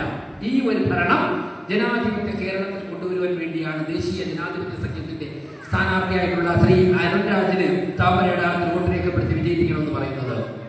അരുൺ രാജ് ഇവിടെ സ്ഥാനാർത്ഥിയായിട്ട് കിട്ടി. നിങ്ങൾക്കറിയാം, നിങ്ങളൊക്കെ സ്ഥാനാർത്ഥിയായിട്ട് അരുൺ രാജിനെ അറിയുന്നത് ഒരുപക്ഷെ അദ്ദേഹം BJP-യിൽ ചേർന്ന് അത് പ്രഖ്യാപിക്കുന്നതിന് തൊട്ട് മുമ്പൊക്കെ ആയിരിക്കും. പക്ഷേ അരുൺ രാജിനോട് BJP-യിൽ ചേരണമെന്ന് ഒരു 7-8 വർഷം കൊണ്ട് ഞാൻ അയാളുടെ സ്ഥാനാർത്ഥിയുടെ വീട്ടിൽ പോയി തന്നെ അഭ്യർത്ഥിച്ചുകൊണ്ടിരിക്കുകയാണ് എന്നുള്ള കാര്യം അരുൺ രാജ് പറഞ്ഞോ എന്ന് എനിക്കറിയില്ല. കാരണം നിങ്ങൾക്ക് പലർക്കും നേരത്തെ അറിയാമായിരിക്കും, ചടയമംഗലം സ്വദേശിയായിട്ട്. പക്ഷേ കഴിഞ്ഞ ഒരു 30 വർഷം മുമ്പ് അരുൺ രാജ് മാർവാനിസ് കോളേജിൽ പ്രസംഗിക്കുന്നത് കേൾക്കാൻ വേണ്ടി ഞാൻ മാർവാനിസ് കോളേജിൽ ക്ലാസിന്റെ വെളിയിൽ ജനലിന്റെ അടുത്തോ അല്ലെങ്കിൽ ക്ലാസ്സിനകത്തോ ഒക്കെ പോകുമായിരുന്നു എന്നുള്ള വസ്തുത ഞാൻ നിങ്ങളെ ഈ അവസരത്തിൽ ഓർമ്മിപ്പിക്കുകയാണ്. പക്ഷേ അന്ന് അയാൾ KSUവിന്റെ പ്രവർത്തനം, ഞാൻ SFIയുടെ പ്രവർത്തകനുമായിരുന്നു എന്നുള്ളൊരു വ്യത്യാസമാണല്ലോ. എന്നല്ല 1993 ഇതിലിരിക്കുന്ന ചില ജൂനിയർ ആൾക്കാരൊക്കെ ചിലപ്പോൾ ജനിക്കുകയാണെങ്കിൽ 1993 ഏറ്റവും മികച്ച വിദ്യാർത്ഥി സംഘടനാ പ്രവർത്തകരിൽ ഒരാളായിരുന്നു മാർവാനീസ് കോളേജിൽ അരുൺരാജ്. ഞങ്ങൾ ഒരേ ക്ലാസ്സിൽ പഠിച്ചവരാണ് എന്നുള്ള കാര്യമാണ്. അപ്പോൾ ഞാൻ ഇവിടെ എത്താൻ വേണ്ടി കുറച്ച് നേരത്തെ, ഞാൻ 96 തന്നെ എത്തി, അയാളുടെ 2026 എന്നുള്ള ഒരു വ്യത്യാസം മാത്രമാണുള്ളത്. വളരെ മികച്ച പ്രസംഗകനാണ്, മികച്ച സംഘാടകനാണ്, നല്ല പൊതുപ്രവർത്തന പാരമ്പര്യമുള്ള വ്യക്തിയാണ്. അതുകൊണ്ട് തന്നെയും ചടയമംഗലവും കൊല്ലവും കേന്ദ്രീകരിച്ച് പ്രവർത്തനം ആരംഭിക്കുന്നതിനൊക്കണം എന്ന് 8-10 വർഷം മുമ്പ് തന്നെ ഞാൻ ഒരാഴ്ചയിൽ 1-2 ദിവസമെങ്കിലും പറയുകയായിരുന്നു.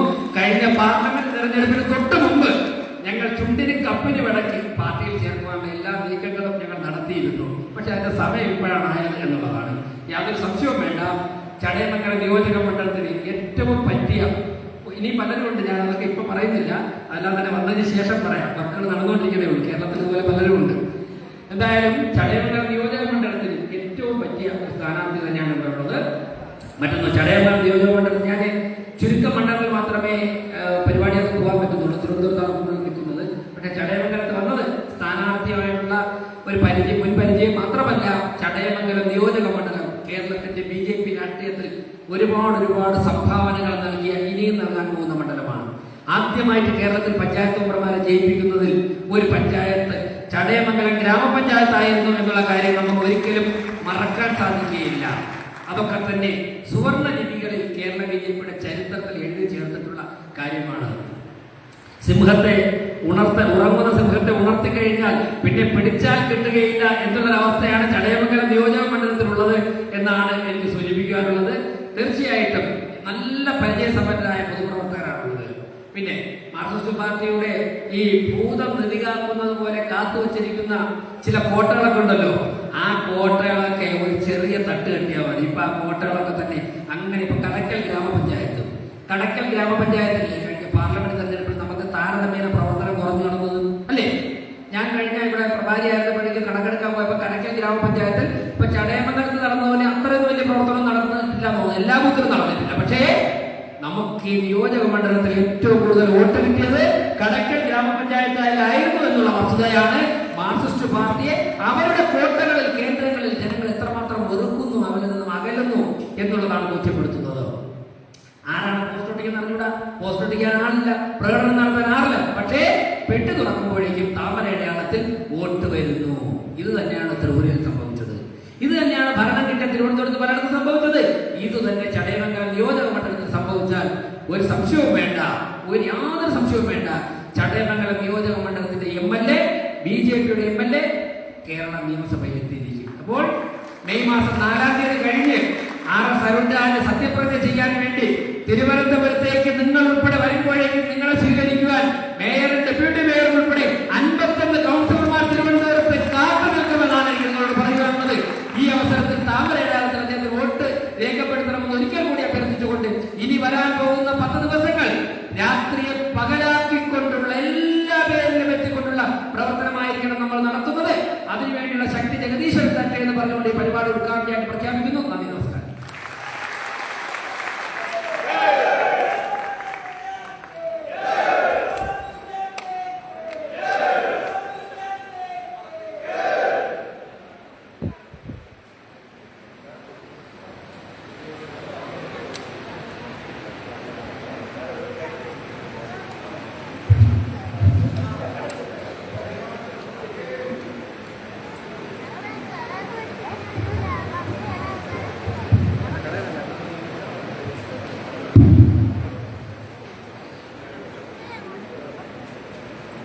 ബഹുമാന്യനായ നമ്മുടെ ഈ കൺവെൻഷന്റെ ഉദ്ഘാടകൻ,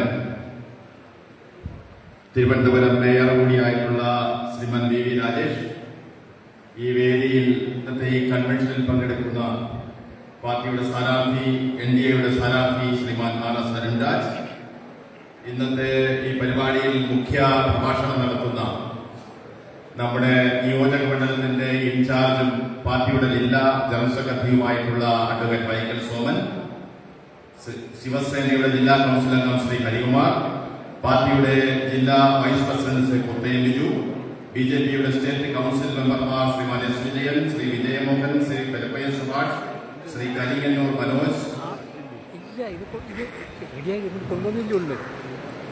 പാർട്ടിയുടെ ഗ്രാമപഞ്ചായത്ത് അംഗങ്ങൾ, മണ്ഡലം ജനറൽ സെക്രട്ടറിമാരായിട്ടുള്ള ശ്രീ കുരിയോട് മഞ്ചേഷ്, സിനു ഇളമാട്, ഗിരീഷ് വയല, B. അനിൽകുമാർ, ചിതറ മണ്ഡലത്തിന്റെ പ്രസിഡന്റ് ശ്രീമതി ലക്ഷ്മി പ്രസാദ്, സ്വാഗതം ആശംസിച്ച ശ്രീ ജയകുമാർ, ചടയമംഗലം മണ്ഡലം പ്രസിഡന്റ് അടക്കം ഈ വേദിയിൽ ഉപവിഷ്ടരായിട്ടുള്ള ബഹുമാനിലെ പ്രിയമുള്ള NDAയുടെ പ്രവർത്തകരെ, പാർട്ടിയുടെ മണ്ഡലം ജില്ലാ കമ്മിറ്റി അംഗങ്ങളെ, ജില്ലാ മണ്ഡലം ഭാരവാഹികളെ, പഞ്ചായത്ത് ഭാരവാഹികളെ, പ്രിയമുള്ളവരെ, അടുത്ത 5 വർഷക്കാലം ഈ കേരളം ആര് ഭരിക്കണമെന്ന് തീരുമാനിക്കുവാൻ പോകുന്ന നിർണായകമായിട്ടുള്ള തെരഞ്ഞെടുപ്പിന് ഏപ്രിൽ മാസം 9-ാം തീയതി സാക്ഷ്യം വഹിക്കുകയാണ്. കേരളത്തിൽ ഭാരതീയ ജനതാ പാർട്ടി നേതൃത്വം നൽകുന്ന ദേശീയ ജനാധിപത്യ സഖ്യവും ഒപ്പം LDFും UDFുമായി അങ്ങനെ 2-3 മുന്നണികളാണ് മത്സരിക്കുന്നത്. നമുക്കറിയാം, കഴിഞ്ഞ 70 വർഷക്കാലമായി ഈ സംസ്ഥാനത്തെ ഇടത് വലത് മുന്നണികൾ മാറി മാറി ഭരിച്ച് ഈ സംസ്ഥാനം ഇന്ന് എവിടെ എത്തി നിൽക്കുന്നു എന്ന് എന്നെ കേൾക്കുന്ന ഓരോരുത്തരും ചിന്തിക്കണം, ഓരോരുത്തരും മനസ്സിലാക്കണം. ഏത് രംഗത്തേക്ക് കടന്നുപോയാലും ആ രംഗത്തെല്ലാം അമ്പേ പരാജയമാണ് ഈ കേരളത്തിലെ ഭരണകർത്താക്കൾ ഇക്കാലം അത്രയും നടത്തിയിട്ടുള്ളത് എന്ന് നമുക്ക് പകൽ പോലെ വ്യക്തമാണ്. ഏത് മേഖല നമ്മൾ എടുത്തു നോക്കിയാലും വിദ്യാഭ്യാസ മേഖലയാണ് എങ്കിൽ ആ വിദ്യാഭ്യാസ മേഖലയിൽ ഇന്ന് +2 കഴിഞ്ഞ ഒരു കുട്ടികൾ പോലും കേരളത്തിൽ പഠിക്കാൻ ആഗ്രഹിക്കുന്നില്ല. കേരളത്തിലെ വിദ്യാഭ്യാസ മേഖല ഡിഗ്രി തലം മുതൽ സീറ്റുകൾ ഒരുപാട് ഒഴിഞ്ഞു കിടക്കുകയാണ്. കുട്ടികളാരും കേരളത്തിൽ പഠിക്കാൻ താല്പര്യപ്പെടുന്നില്ല. ഈ വിദ്യാഭ്യാസം കൊണ്ട് പ്രത്യേകിച്ച് യാതൊരു പ്രയോജനവുമില്ല എന്ന് ഈ വിദ്യാർത്ഥികൾ മനസ്സിലാക്കി കഴിഞ്ഞിരിക്കുന്നു. അവരിവിടെ പഠിക്കാൻ തയ്യാറാകുന്നില്ല. രക്ഷകർത്താക്കൾ കടം വാങ്ങി അന്യരാജ്യങ്ങളിലേക്കും മറ്റു സംസ്ഥാനങ്ങളിലേക്കും കുട്ടികളെ അയച്ച് പഠിപ്പിക്കേണ്ടുന്ന ഗതികേടിലേക്ക് വന്നിരിക്കുന്നു. ആരോഗ്യരംഗമാണ് എങ്കിൽ ആ ആരോഗ്യരംഗത്തിന്റെ സമസ്ത മേഖലകളും ഇന്ന് സ്തംഭിച്ചിരിക്കുന്നു. ഹോസ്പിറ്റലിൽ പോയാൽ ഹോസ്പിറ്റൽ ഇടിഞ്ഞു വീട് മരിക്കുന്നു. ഓപ്പറേഷൻ നടത്തിയാൽ കത്തിക ഫ്രീ. അങ്ങനെ ഇടത്തെ കൈ ഓപ്പറേഷൻ ആണെങ്കിൽ വലത്തെ കൈ നഷ്ടപ്പെടുന്ന അവസ്ഥ. അങ്ങനെ സമസ്ത മേഖലകളിലും ആരോഗ്യരംഗത്ത് നമ്പർ 1 എന്ന് അവകാശപ്പെടുന്ന ഈ കേരളം ഇന്ന് എവിടെ എത്തി നിൽക്കുകയാണ്? നമ്മൾ ചിന്തിക്കട്ടെ. നമ്മൾ കാലാകാലങ്ങളായി 5 വർഷം കൂടുമ്പോ ഈ തെരഞ്ഞെടുപ്പിന് നേരിടുമ്പോ LDFും UDFും 2 ആകർഷകമായ മുദ്രാവാക്യങ്ങൾ നമ്മുടെ മുന്നിൽ വയ്ക്കും. നമുക്കറിയാം, 10 വർഷക്കാലത്തിന് മുന്നേ എല്ലാം ശരിയാക്കി തരാമെന്ന് പറഞ്ഞുകൊണ്ട് അധികാരത്തിന്റെ സിംഹാസനത്തിലേക്ക് നടന്നു കയറിയ പിണറായി വിജയന്റെ ഗവൺമെന്റ് ഈ 10 വർഷക്കാലം കൊണ്ട് ഈ സംസ്ഥാനത്തെ എവിടെ എത്തിച്ചു എന്ന് നമ്മൾ ചിന്തിക്കണം. എവിടെ എത്തിച്ചു എന്ന് നമ്മൾ ചിന്തിക്കണം. ഇന്ന് അവർ പറഞ്ഞത് എല്ലാം ശരിയാക്കി തരാമെന്നാണ്. എല്ലാം ശരിയായില്ലേ? ഏതെങ്കിലും ഒരു മേഖല ഇന്ന് ശരിയാകാതെ അവശേഷിക്കുന്നുണ്ടോ എന്ന് നമ്മൾ ചിന്തിക്കണം. ആത്മാർത്ഥമായിട്ട് ചിന്തിക്കണം. ഞാൻ പറയുന്നത് ഒരു BJPക്കാരന്റെ അല്ലെങ്കിൽ BJP പ്രവർത്തകന്റെ ശബ്ദമായി നിങ്ങൾ കാണേണ്ട, മറിച്ച് നിഷ്പക്ഷമായി നിങ്ങളുടെ 2 കൈയും നെഞ്ചത്ത് വെച്ചുകൊണ്ട് ഒരു നിമിഷം ആലോചിക്കണമെന്നാണ് ഞങ്ങളുടെ അഭ്യർത്ഥന. ഈ ചടയമംഗലം നിയോജക മണ്ഡലത്തിൽ മറ്റു വിഷയങ്ങളിലേക്കൊന്നും പോകുന്നില്ല. ഈ ചടയമംഗലം നിയോജക മണ്ഡലത്തിൽ കമ്മ്യൂണിസ്റ്റുകാർക്ക് ഒരു വിശ്വാസമുണ്ട്. ഏത് കുറ്റിച്ചൂലിനെ കൊണ്ടുവന്ന് നടത്തിയാലും ഇവിടുത്തെ ആൾക്കാര് വോട്ട് ചെയ്തുകൊള്ളും, വിജയിപ്പിച്ചുകൊള്ളും എന്നുള്ള ഒരു ധാരണയുടെ പുറത്താണ് അവർ മുന്നോട്ട് പോകുന്നത്. ഇവിടുത്തെ ഒരു സംസ്ഥാന മന്ത്രിയായിട്ടുള്ള ശ്രീമതി ചിഞ്ചു റാണിയാണ് കഴിഞ്ഞ 5 വർഷക്കാലം ഈ മണ്ഡലത്തെ പ്രതിനിധീകരിച്ചത്. നമ്മൾ മനസ്സിലാക്കണം, ഈ മണ്ഡലത്തിൽ എടുത്തു പറയത്തക്ക 10 പേർക്ക് തൊഴിൽ കൊടുക്കുന്ന ഏതെങ്കിലും ഒരു സ്ഥാപനം ഇക്കാലമത്രയും ഇതിന് ഇടയ്ക്ക് തുടങ്ങുവാൻ ഈ ഇവിടുത്തെ MLAക്ക് സാധിച്ചിട്ടില്ല. അതുപോലെ തന്നെ ഈ സമസ്ത മേഖലകളും സ്തംഭിച്ചിരിക്കുകയാണ്. 5 വർഷക്കാലം കൊണ്ട് കടയ്ക്കൽ ഒരു ഗവൺമെന്റ് ഹോസ്പിറ്റലുണ്ട്. ആ ഹോസ്പിറ്റലിൽ ചെന്നാൽ കടയ്ക്കൽ കിംസിലേക്ക് റഫർ ചെയ്യുന്ന ഹോസ്പിറ്റലായി കടയ്ക്കലിന്റെ താലൂക്ക് ഹോസ്പിറ്റൽ മാറിയിരിക്കുന്നു. ഈ താലൂക്ക് എന്ന് പറയുമ്പോ നമ്മുടെ മനസ്സിലേക്ക് കടന്നു വരുന്ന ഒരു ചിന്തയുണ്ട്. ചടയമംഗലത്തിന്റെ താലൂക്ക് എന്ന് പറയുന്നത് ഒരു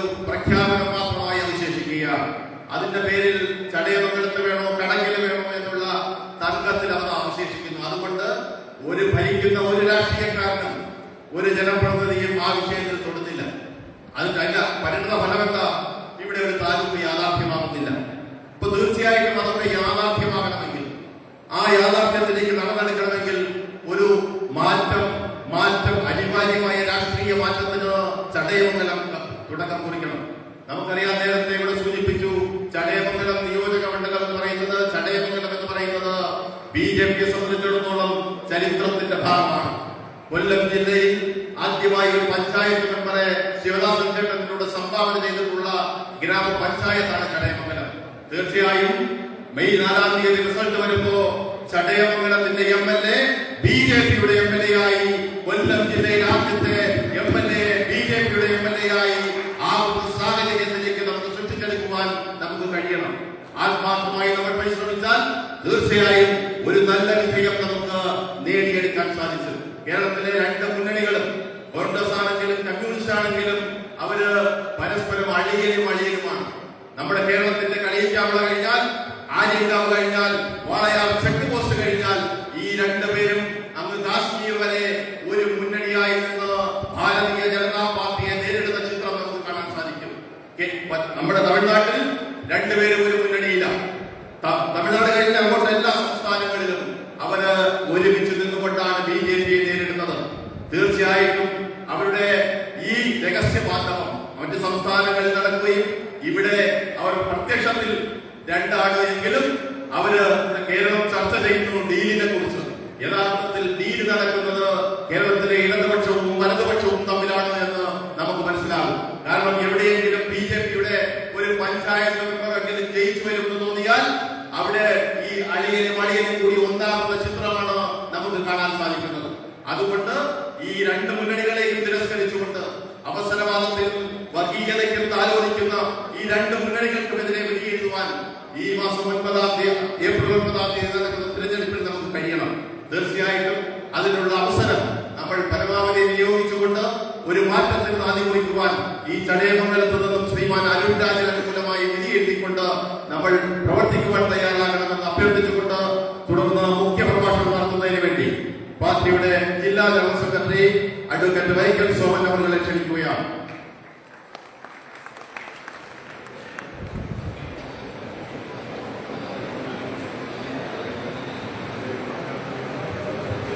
ബഹുമാന്യനായിട്ടുള്ള യോഗത്തിന്റെ അധ്യക്ഷൻ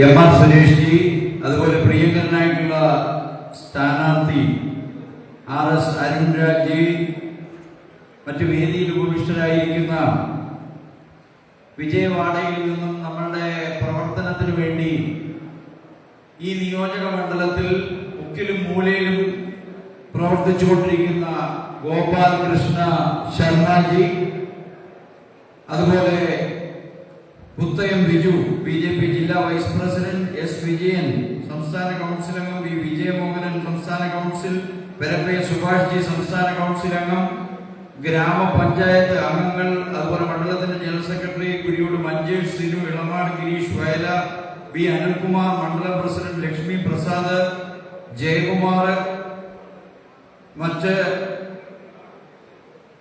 നമ്മുടെ നിയോജക മണ്ഡലത്തിലെ സംയോജക R അശോകൻ ചേട്ടൻ, മറ്റ് ബഹുമാന്യരായിട്ടുള്ള പാർട്ടിയുടെയും വിവിധ ക്ഷേത്ര നേതാക്കളെ, ബഹുമാന്യരായിട്ടുള്ള മാധ്യമ പ്രവർത്തകരെ, നമുക്കറിയാം ഇവിടെ ഇടതുപക്ഷവും ഒരു തവണ വലതുപക്ഷത്തെ പ്രയാർ ഗോപാലകൃഷ്ണൻ മാത്രമേ ഇവിടെ ജയിച്ചിട്ടുള്ളൂ. 7 പതിറ്റാണ്ടായി ഇവിടെ ഭരിക്കുന്നത് ഇടതുപക്ഷവും വലതുപക്ഷവും ചേർന്നാണ്. റവന്യൂ മിനിസ്റ്റർ എല്ലാ കാലത്തും CPIയുടെ ആളാണ്. ഈ ചന്ദ്രശേഖരൻ നായർ, അതുപോലെ തന്നെ ചന്ദ്രമോഹനൻ, പിന്നെ മുസ്തഫ, സൂപ്പ ഡാൻസ് കളിക്കുന്ന നമ്മളുടെ ഇപ്പോഴത്തെ MLA മന്ത്രിയുമായിട്ടുള്ള ചിഞ്ചു റാണി, എല്ലാവരും പറഞ്ഞു നമുക്ക് ഒരു പ്രത്യേക താലൂക്ക് കൊണ്ടുവരും എന്ന് പറഞ്ഞിട്ട് എത്ര നാളായി. ഇവർ പറഞ്ഞു പറ്റിക്കുകയല്ലേ. തിരുവനന്തപുരത്തിന്റെ അതിർത്തി മേഖലയായ മണത്തറയിൽ നിന്നും ഏകദേശം 58ഓളം കിലോമീറ്റർ സഞ്ചരിച്ചാണ് കൊട്ടാരക്കര തഹസിൽദാർ ഓഫീസിലേക്ക് പോകേണ്ടത്. ഇവിടുത്തെ പ്രധാനമായിട്ടുള്ള വിഷയം ചടയമംഗലം താലൂക്ക് രൂപീകരിക്കും എന്നുള്ള ആ ഒരു വാഗ്ദാനം നൽകിയിട്ട് എത്ര നാളായി എന്നാണ് ചിഞ്ചുറാണിയോട് ചോദിക്കുന്നത്. അതുപോലെ തന്നെ ഭാരതത്തിലും ലോകത്തിലും കാണുന്ന ഒരു ആയുർവേദ ആശുപത്രി 40 ലക്ഷം രൂപ മുടക്കി പണിത ഇളമാട്ടെ ആയുർവേദ ആശുപത്രി വഴിയില്ലാതെ, അവിടേക്ക് പ്രവേശിക്കുവാൻ വഴിയില്ലാതെ ആ ആശുപത്രി 2 വർഷമായി അടച്ചിട്ടിരിക്കും. പണിത് ഉദ്ഘാടനം ചെയ്തിട്ടില്ല. ഇവര് പറയുന്നത് നമ്മളല്ലാതെ ആരുണ്ട് സഖാക്കളെ എന്നാണ് ചോദിക്കുന്നത്. ഇപ്പോഴും ചോദിക്കുകയാണ്, മൂന്നാമതും അവര് വരുമെന്ന്. ശരിയാണ്, ഇവരല്ലാതെ അയ്യപ്പന്റെ മുതൽ കക്കുവാൻ മറ്റാർക്കും കഴിയുകയില്ല. ഇടതുപക്ഷത്തിനും അതുപോലെ വലതുപക്ഷത്തിനും മാത്രമേ കഴിയുകയുള്ളൂ.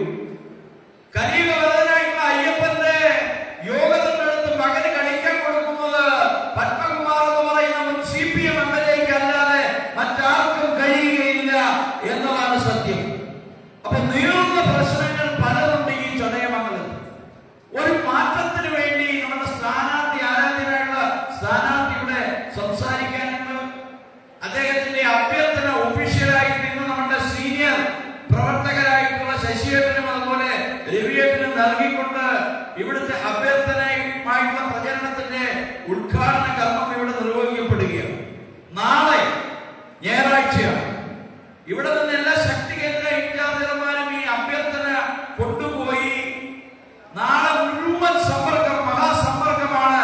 നാളെ നമ്മുടെ നിയോജക മണ്ഡലത്തിലെ എല്ലാ ബൂത്തുകളിലും പറ്റുന്ന എല്ലാ ഭവനങ്ങളിലും ഈ അഭ്യർത്ഥന എത്തണം. ഒരു കാരണവശാലും അവർ പറയുന്നത് BJPയുടെ സന്ദേശം ഞങ്ങൾ വോട്ട് ചെയ്യാൻ തയ്യാറായിരുന്നു, പക്ഷേ പ്രവർത്തകർ ഞങ്ങളുടെ വീട്ടിൽ ഒരു അഭ്യർത്ഥന എത്തിച്ചില്ല എന്നൊരു പരാതി വരാൻ പാടില്ല. നാളെ മുതൽ തുടങ്ങുന്ന 3 ദിവസമുള്ള ആദ്യഘട്ട സമ്പർക്കം, പിന്നീട് നമ്മുടെ സ്ഥാനാർത്ഥിയുടെ സ്വീകരണ പരിപാടി 2-ാം തീയതി ആരംഭിക്കും. അത് 6-ാം തീയതി വരെ നീണ്ടു നിൽക്കും. 7-ാം തീയതി നടക്കുന്ന കൊട്ടിക്കലാശം, അതിനുശേഷം 8-ാം തീയതി സൈലന്റ് ആയിട്ടുള്ള പ്രചരണം, 9-ാം തീയതി പോളിംഗ് ബൂത്തിലേക്ക് പ്രധാനപ്പെട്ട എല്ലാ വോട്ടർമാരെയും എത്തിക്കുകയും അവസരമായിരിക്കുന്ന എല്ലാ വോട്ടർമാരെയും, മുഴുവൻ വോട്ടർമാരെയും, നമ്മളുടെ വോട്ടർമാരെയും എത്തിക്കുവാനുള്ള ക്യാമ്പയിൻ നടക്കണം. BJPയുടെ വലിയ ഒരു തരംഗമാണ് ആരംഭിക്കുന്നത്. പക്ഷേ നമ്മുടെ ബൂത്തിൽ, നമ്മളുടെ വോട്ടർമാരുടെ വീടുകളിൽ ഈ പറയുന്ന അഭ്യർത്ഥന എത്തിയില്ല എങ്കിൽ നമ്മൾ നിർജീവമാണെന്നാണ് വരുന്നത്. അപ്പോ ഓരോ നേതാവും അവരവരുടെ ബൂത്തിലെ ഉത്തരവാദിത്വം ഏറ്റെടുത്തുകൊണ്ട് ഇനിയുള്ള കുറച്ച് ദിവസമേ ഉള്ളൂ, ഒരു 10 ദിവസം നമ്മുടെ ഈ പ്രസ്ഥാനത്തിന് വേണ്ടി, നമ്മുടെ ആ സരുദ്രാജിന് വേണ്ടി നമ്മൾ ഓരോ വീട്ടിലും നമ്മുടെ സന്ദേശം എത്തിക്കണം. ഈ അഭ്യർത്ഥന കഴിഞ്ഞാൽ അടുത്ത ഘട്ടം പ്രകടന പത്രികയാണ്. ആ പ്രകടന പത്രികയിൽ നമ്മുടെ സ്ഥാനാർത്ഥി നമ്മൾ വിജയിച്ചാൽ ഇവിടെ എന്തൊക്കെ ചെയ്യും എന്നുള്ള കാര്യങ്ങളെല്ലാം അദ്ദേഹം പ്രസംഗത്തിൽ വിശദമായി പറയും. അതുകൊണ്ട് ഞാൻ ദീർഘിപ്പിക്കുന്നില്ല. നമ്മൾ ഒരു ചരിത്രപരമായ മാറ്റമാണ്. ഇപ്പോൾ ഡീൽ നടക്കണം. BJP വിജയിക്കുമെന്നുള്ള ഒരു ഭീതി VD സതീശനും സംഘത്തിനും വന്നിരിക്കുകയാണ്. അവിടെ ചർച്ച നടക്കുന്നത് ആര് മുഖ്യമന്ത്രിയാകണം എന്നുള്ളതിനെ സംബന്ധിച്ചാണ്. വിജയിച്ചില്ല അവർ, തെരഞ്ഞെടുപ്പ് കഴിഞ്ഞ് റിസൾട്ട് വന്നില്ല, അതിനു മുമ്പേ അവിടെ അടിയാണ് തുടങ്ങിയിരിക്കുന്നത്. പൊതുവെ യാത്രയിൽ തന്നെ നമ്മൾ കണ്ടതാണ്, സ്റ്റേജിൽ നിന്നും കൊങ്ങായിട്ട് അളവെടുക്കുകയാണ് ഓരോ നേതാവും. പിന്നെ ഓരോ നേതാവിന്റെയും ഈ വിവരങ്ങൾ, ഇരു മുന്നണികളിലുമുള്ള പീഡന വിവരങ്ങൾ പുറത്തു വന്നുകൊണ്ടിരിക്കുകയാണ്. ഒരാളുടെ ഭാര്യ തന്നെ ചില ഫോട്ടോകൾ പുറത്തു വിടുമെന്ന് പറഞ്ഞു. നമ്മളിൽ ഐഷ കുഞ്ഞിയുടെ ഫോട്ടോ പുറത്തു വിടും എന്ന് പറഞ്ഞതുപോലാണ് CPM-കാരെയും ഇടതുപക്ഷത്തെയും നമ്മള് വെല്ലുവിളിക്കുകയാണ്. ആ ഫോട്ടോ പുറത്തു വിട്ടാൽ ആകെ മലിനമാകും. പണ്ട് ദേശാഭിമാനി എഴുതിയതുപോലെ കടലിൽ ഗണേഷ് കുമാറിനെ കൊണ്ടിട്ട് കഴിഞ്ഞാൽ കടല് മലിനമാകും എന്നാണ് അന്ന് ദേശാഭിമാനി എഴുതിയത്. ആ ദേശാഭിമാനിയും അതിന്റെ പാർട്ടിയുടെ കൂടാണെന്ന് KB ഗണേഷ് കുമാർ ഉള്ളത്. ഇന്ന് കേരളം മുഴുവൻ മലിനമായിക്കൊണ്ടിരിക്കുകയാണ്. അതുപോലെയാണ് സതീശന്റെ കൂട്ടാളി രാഹുൽ മാക്കൂട്ടും ഇന്നൊരുത്തൻ ഇറങ്ങിയിട്ടുണ്ട്, പ്രശാന്ത് പ്രശോഭോ എന്നൊക്കെ പറഞ്ഞുകൊണ്ട് ചില ആൾക്കാർ ഇറങ്ങിയിരിക്കുകയാണ്. ഇടതു വലതു മുന്നണികൾ ഇത്തരത്തിൽ മലിനമാകുമ്പോൾ നമ്മുടെ നരേന്ദ്രമോദിജിയുടെ ഭരണം, ലോകാരാധ്യനായിട്ടുള്ള നരേന്ദ്രമോദിജിയുടെ ഭരണം 2014 തുടങ്ങിയിട്ടുള്ള ആ ഭരണം 2026-ലും അനശ്വര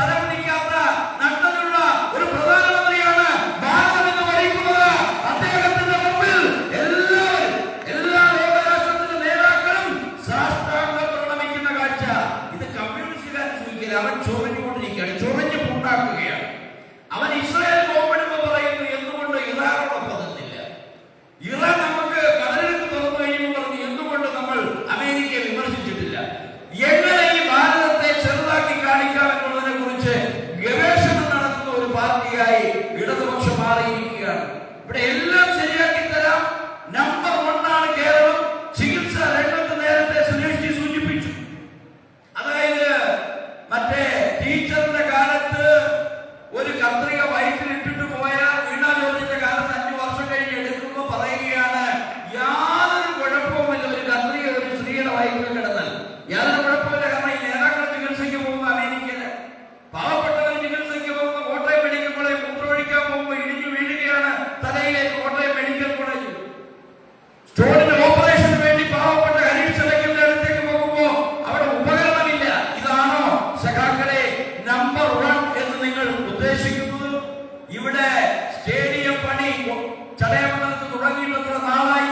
അതുപോലെ തന്നെ കടയ്ക്കൽ ഗവൺമെന്റ് ആശുപത്രിയുടെ പ്രവർത്തനം ഇവര് CPM-കാർ തുടങ്ങിയുള്ള കിംസ് ആശുപത്രിയുടെ ലാഭത്തിന് വേണ്ടി അട്ടിമറിക്കപ്പെടുകയാണ്.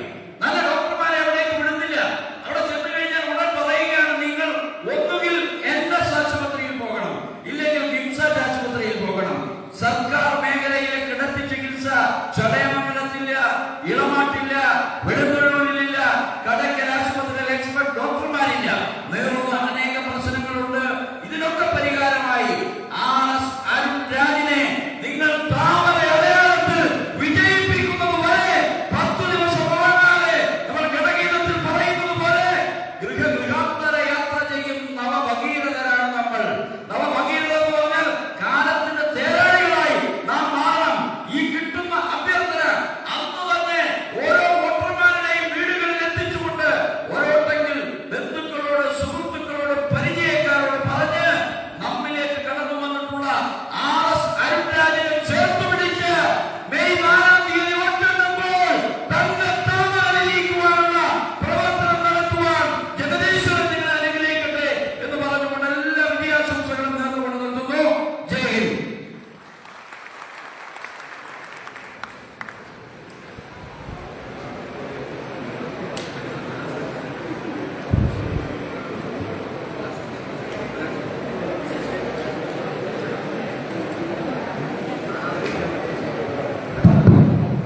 അടുത്തത് നമ്മുടെ അഭ്യർത്ഥന പ്രകാശനം ചെയ്യുകയാണ്. അത് സ്ഥാനാർത്ഥി കൊടുക്കുകയും മുതിർന്ന 2 കാര്യകർത്താക്കളായിട്ടുള്ള ശ്രീ രവിചന്ദ്രനും ശ്രീ ശശിയേട്ടനും അത് ഏറ്റുവാങ്ങുകയും ചെയ്യുന്നത് ആയതിനു വേണ്ടി അവരെ ക്ഷണിക്കുകയാണ്.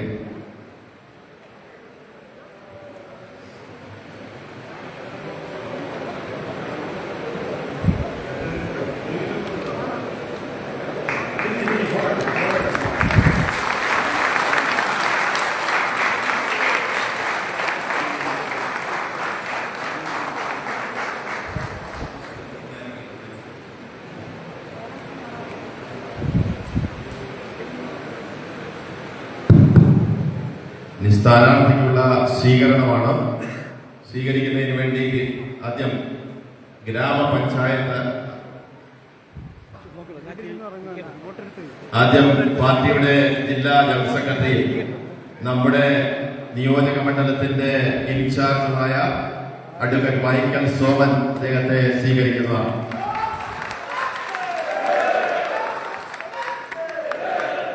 അടുത്തത് ചടയമംഗലം മണ്ഡലം പ്രസിഡന്റ് ശ്രീ ജയകുമാർ, ചിതറ മണ്ഡലം president Shrimati Lakshmi Prasad,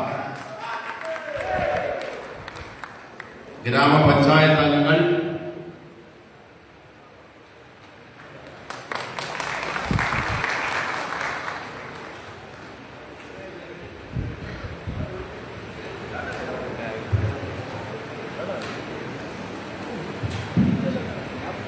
TK Jyothidas, Chanikannur ward member, Shri Puthussery Manoj Puthussery, Shri Ajeesh Palankode Ilavadu panchayat member, Shriman Murangari Chadayamangalam panchayat member,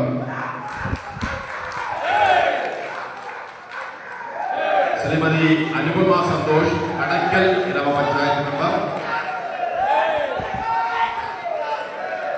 ശ്രീമാൻ ഗോപാലകൃഷ്ണപിള്ള ഇട്ടിവ ഗ്രാമപഞ്ചായത്ത് അംഗം, ശ്രീമാൻ VS ദീപു ഇട്ടിവ ഗ്രാമപഞ്ചായത്ത് അംഗം, ശ്രീമതി അഭിരാമി അശോകൻ ഇട്ടിവ ഗ്രാമപഞ്ചായത്ത് അംഗം, Ramya SR അലേമൺ panchayat member Shrimati Bijulal, അലേമൺ panchayat member Shiny S, അലേമൺ ഗ്രാമപഞ്ചായത്ത് മെമ്പർ.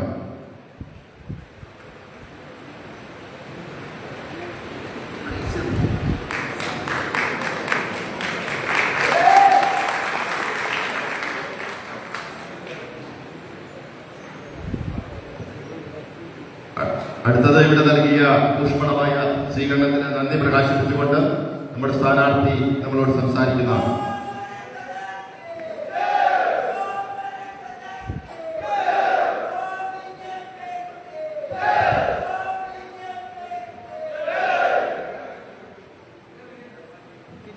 അടുത്തത് ഒരു 2-3 സ്വീകരണം കൂടെ ബാക്കിയുണ്ട്. നമ്മുടെ വിജയവാഡായിൽ നിന്നും വന്നിട്ടുള്ള നമ്മുടെ കുറെ ദിവസങ്ങളായി നമ്മളോടൊപ്പം നമ്മുടെ നിയോജക മണ്ഡലത്തിലെ സംഘടനാ പ്രവർത്തനത്തിന് നേതൃത്വം കൊടുക്കുന്ന ഫുൾ ടൈമർ പ്രിയങ്കരനായ ശർമാലിയെ ക്ഷണിക്കുന്നു. അടുത്തത് ശ്രീമതി ലതിക പ്രഭാകരൻ പിള്ള, ശ്രീമതി മിനി ജയചന്ദ്രൻ, ശ്രീ KS ജയശ്രീ ഇവരെ ക്ഷണിക്കുകയാണ് സ്വീകരിക്കുന്നത്.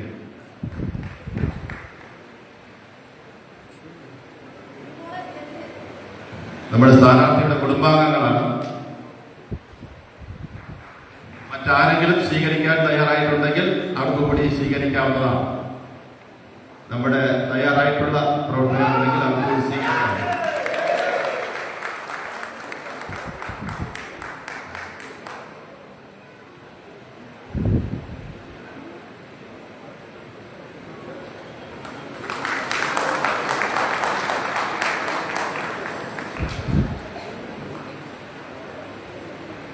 സ്വീകരിക്കാനുള്ളവർക്ക് വരാം.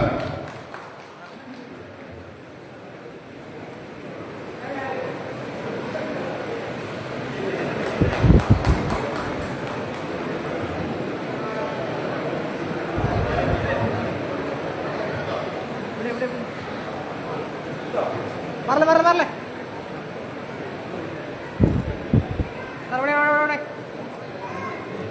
സ്വീകരിക്കാനുള്ള എല്ലാവർക്കും സ്വീകരിക്കാവുന്നതാണ്.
സ്വീകരിക്കുന്നവർ ഇവിടെ തന്നെ ഇരിക്കണം കേട്ടോ.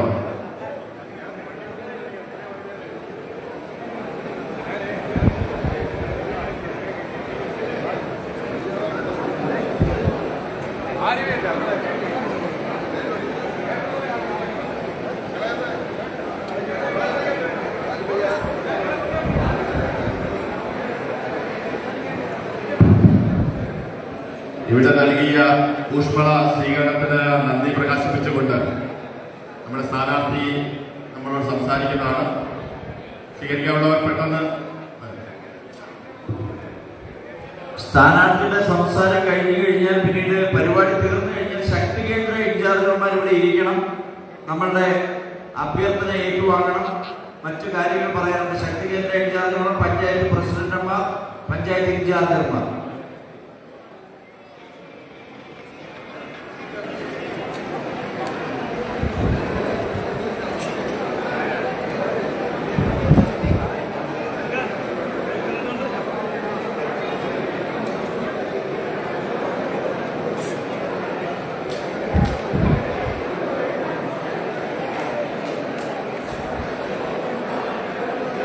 വോട്ട് ചെയ്യുമ്പോൾ കുഴപ്പമില്ല. ഇവിടെ ഉണ്ടാ നമ്മൾ സ്വീകരിക്കാതെ കാണും. ഇനി ഒരു ദിവസം കാണൂല.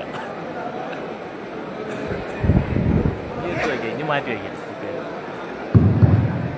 പെട്ടെന്ന്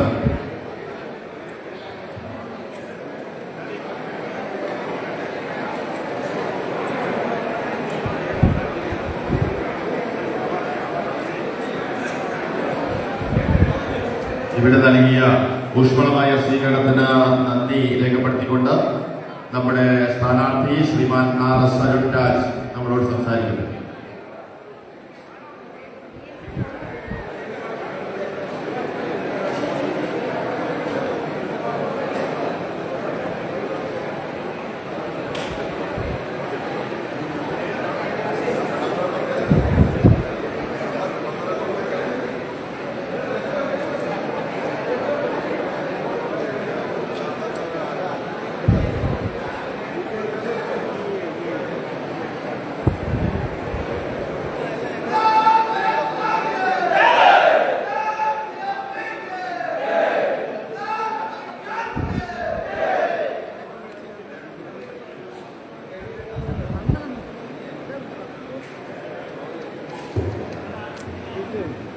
ബഹുമാനായ അധ്യക്ഷൻ ശ്രീ MR സുരേഷ്,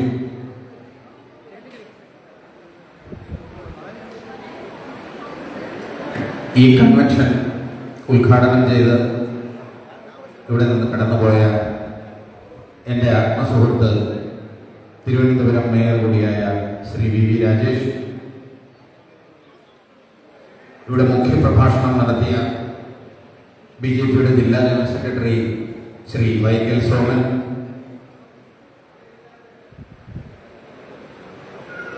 ഈ നിയോജക മണ്ഡലത്തിലെ സംഘപരിവാർ സംയോജക് ശ്രീ R അശോകൻ ചേട്ടൻ,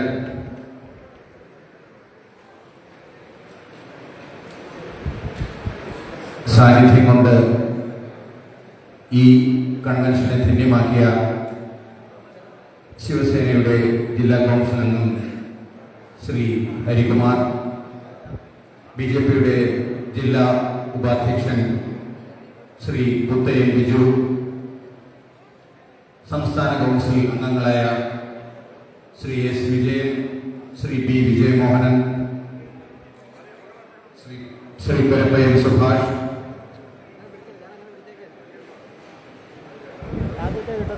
മണ്ഡലം പ്രസിഡന്റുമാർ ശ്രീ പുതുശ്ശേരി ജയകുമാർ, ശ്രീമതി ലക്ഷ്മി പ്രസാദ്,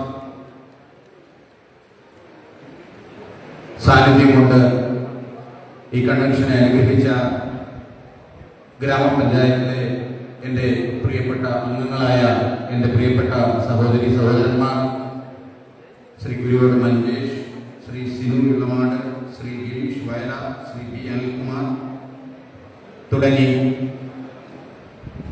വേദിയിലും സദസ്സിലുമായി ഉപവിഷ്ടരായിരിക്കുന്ന ഭാരതീയ ജനതാ പാർട്ടിയുടെയും സംഘപരിവാർ സംഘടനകളുടെയും ദേശീയ ജനാധിപത്യ സഖ്യത്തിന്റെയും ഭാരവാഹികളായിട്ടുള്ള നേതാക്കന്മാരെ, എനിക്കേറെ പ്രിയപ്പെട്ട എൻ്റെ സഹോദരി സഹോദരന്മാരെ, ശ്രീ VV രാജേഷ് സൂചിപ്പിച്ചതുപോലെ ഇതൊരു മാറ്റത്തിന്റെ തുടക്കമാണ്. ചടയമംഗലത്തിന്റെ ഈ മണ്ണ് ഭാരതീയ ജനതാ പാർട്ടിയുടെ മണ്ണാണ്.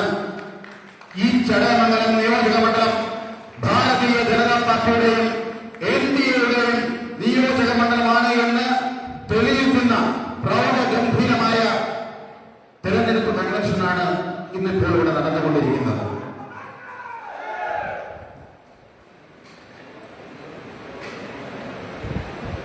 വെറും ഒരാഴ്ചയ്ക്ക് മുമ്പ്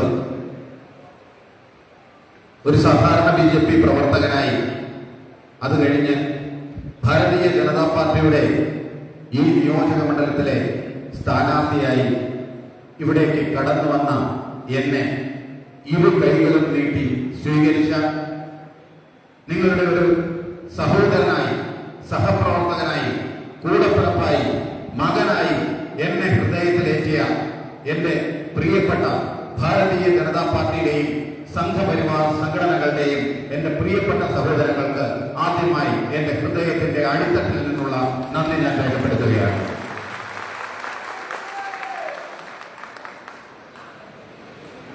നിങ്ങൾക്കൊക്കെ അറിയാവുന്നതുപോലെ ശ്രീ രാജേഷ് ഇവിടെ സൂചിപ്പിച്ചതുപോലെ 3 പതിറ്റാണ്ടിലധികം ഇന്ത്യൻ നാഷണൽ കോൺഗ്രസിന്റെ, KSUവിന്റെ, യൂത്ത് കോൺഗ്രസിന്റെ ഒക്കെ ഭാരവാഹിയായി പ്രവർത്തിച്ചിരുന്ന ഒരു വ്യക്തിയാണ് ഞാൻ. കഴിഞ്ഞ 10 വർഷക്കാലം ഈ സംസ്ഥാനം ഭരിച്ച് ഈ സംസ്ഥാനത്തെ അഴിമതിയുടെ കുരുത്തരങ്ങാക്കി മാറ്റിയ, സ്വർണ്ണക്കൊള്ളയടക്കം ശബരിമല ക്ഷേത്രത്തിൽ, പരിപാവനമായ ശബരിമല ക്ഷേത്രത്തിൽ പോലും കടന്നു കയറി കൊള്ള നടത്തുവാൻ ധൈര്യം കാണിച്ച പിണറായി ഗവൺമെന്റിനെതിരെ അതിശക്തമായ ജനവികാരം കേരളത്തിൽ നിലനിൽക്കുമ്പോൾ ആ ജനവികാരം പ്രതിഫലിക്കത്തക്ക വിധത്തിലുള്ള വോട്ട് ചെയ്യുവാൻ ഏറ്റവും അനുയോജ്യരായ സ്ഥാനാർത്ഥികളെ കേരളത്തിലെ 140 നിയോജക മണ്ഡലങ്ങളിലും കോൺഗ്രസും ഐക്യജനാധിപത്യ മുന്നണിയും നിർത്തുമെന്ന് വിശ്വസിച്ച ഒരു കോൺഗ്രസ് പ്രവർത്തകനായിരുന്നു ഞാനും ഒരാഴ്ച മുമ്പ് വരെ. പക്ഷേ കോൺഗ്രസിന്റെ സ്ഥാനാർത്ഥി പട്ടിക പുറത്തിറക്കിയപ്പോൾ പുതുമുഖങ്ങൾക്ക് കഴിഞ്ഞ 10 വർഷക്കാലം തെരുവോരങ്ങളിൽ സമരം ചെയ്ത് പോലീസിന്റെ ലാത്തിയടിയേറ്റിയ ജയിൽവാസം അനുഷ്ഠിച്ച ഒരൊറ്റ പുതുമുഖത്തിനോ ചെറുപ്പക്കാരനോ അവസരം നൽകിയിട്ടില്ല. ആകെ അവസരം നൽകിയത് നേതാക്കന്മാരുടെ ആജ്ഞാനവർത്തികളായ നേതാക്കന്മാരുടെ പെട്ടിയെടുപ്പുകാരായ നേതാക്കന്മാരുടെ ശിങ്കിടികളായ പുതുമുഖങ്ങൾക്ക് മാത്രമാണ് അവസരം നൽകിയത്. അതും വിരലിലെണ്ണാവുന്നവർക്ക് മാത്രം. തീർന്നില്ല. ആയ കാലത്ത് CPM-ന്റെ വിവിധ ഭാരവാഹിത്വങ്ങളിൽ നിന്ന് എല്ലാ ആനുകൂല്യങ്ങളും അനുഭവിച്ചവർ, MLA-മാരായിരുന്നവർ, മന്ത്രിമാരായിരുന്നവർ, ബോർഡിന്റെയും കോർപ്പറേഷന്റെയും ചെയർമാൻമാരായിരുന്നവർ. ഈ കഴിഞ്ഞ ആഴ്ച ശ്രീ G. സുധാകരൻ അദ്ദേഹം പത്രസമ്മേളനം നടത്തി പറയുന്നു, 3ാം പിണറായി സർക്കാർ അധികാരത്തിൽ വരണമെന്ന് തന്നെയാണ് എന്റെ ആഗ്രഹം. പക്ഷേ ആലപ്പുഴ ജില്ലയിലെ ചില CPM നേതാക്കന്മാരുടെ തെറ്റായ പോക്കിൽ പ്രതിഷേധിച്ചാണ് ഞാൻ പാർട്ടിക്കെതിരെ മത്സരിക്കുന്നത്. അപ്പോൾ G. സുധാകരനെ പോലെയുള്ള, വീട്ടിൽ പിണറായി ഭരണം വരണമെന്ന് സ്വപ്നം കാണുന്ന സുധാകരനെ പോലെയുള്ള, ഐഷ പോറ്റിയെ പോലെയുള്ള, 2 ആഴ്ചയ്ക്ക് മുമ്പ് വരെ പീഡനത്തിന്റെ തീവ്രത ഞാൻ അടക്കമുള്ള ആളുകൾ അറിഞ്ഞുകൊണ്ടിരുന്ന PK ശശിയെ പോലെയുള്ളവരെ സ്ഥാനാർത്ഥിയാക്കിയ ഒരു പട്ടികയാണ് ഇന്ത്യൻ നാഷണൽ കോൺഗ്രസ് പ്രസ്ഥാനം പുറത്തിറക്കിയത്. തീർന്നില്ല. ഏറ്റവും ഞങ്ങളെയൊക്കെ വേദനിപ്പിച്ചത്, ഞാൻ അടക്കമുള്ള മുൻകാല കോൺഗ്രസ് പ്രവർത്തകരെ വേദനിപ്പിച്ച ഏറ്റവും പ്രധാനപ്പെട്ട കാര്യം കണ്ണൂർ ജില്ലയിൽ നടന്ന സംഭവവികാസങ്ങളാണ്. കോൺഗ്രസിന്റെയും യൂത്ത് കോൺഗ്രസിന്റെയും KSUവിന്റെയും ഒക്കെ യോഗങ്ങളിലൊക്കെ ഞങ്ങളൊക്കെ അവികാരപരമായി സംസാരിച്ചുകൊണ്ടിരുന്ന കുറച്ച് പേരുകളുണ്ട്. ധീര രക്തസാക്ഷികളായ കൃപേഷിന്റെ, ശരത് ലാലിന്റെ, ഷുഹൈബിന്റെ, സജിത് ലാലിന്റെ ഒക്കെ അവരെയൊക്കെ കൊന്നെടുക്കുവാൻ, കൊലക്കത്തിക്കിരയാക്കുവാൻ, ബോംബിനിരയാക്കുവാൻ നേതൃത്വം നൽകിയ ആ കൊലകാരികൾക്ക് കുടപിടിച്ച CK ഗോവിന്ദനെയും കുഞ്ഞകൃഷ്ണനെയും പോലെയുള്ള CPM-ന്റെ കൊടും ക്രിമിനലുകളായ നേതാക്കന്മാരെ സ്ഥാനാർത്ഥികളാക്കുവാൻ ഈ പാർട്ടി ഇന്ത്യൻ നാഷണൽ കോൺഗ്രസ് എന്ന് പറയുന്ന പ്രസ്ഥാനം ഒരു മടിയും കാണിച്ചില്ല. എന്ത് മറുപടി ആ രക്തസാക്ഷികളുടെ കുടുംബങ്ങളോട്, അല്ലെങ്കിൽ ആ രക്തസാക്ഷികളുടെ ആത്മാവിനോട് എന്ത് നീതിയാണ് ഇന്ത്യൻ നാഷണൽ കോൺഗ്രസ് പ്രസ്ഥാനം പുലർത്തിയത്? ഇതിലൊക്കെ പ്രതിഷേധിച്ചുകൊണ്ട്, ഇന്ത്യൻ നാഷണൽ കോൺഗ്രസ് നേതൃത്വത്തിന്റെ വഴിവിളച്ച വോട്ടിൽ പ്രതിഷേധിച്ചുകൊണ്ട്, മോശമായ സ്ഥാനാർത്ഥി പട്ടിക രംഗത്തിറങ്ങിയതിന്റെ പ്രതിഷേധം രേഖപ്പെടുത്തിക്കൊണ്ടാണ് ഞാൻ ഒരാഴ്ചയ്ക്ക് മുമ്പ് ഇന്ത്യൻ നാഷണൽ കോൺഗ്രസിൽ നിന്നും രാജിവെച്ച് പുറത്തേക്ക് വന്നത്.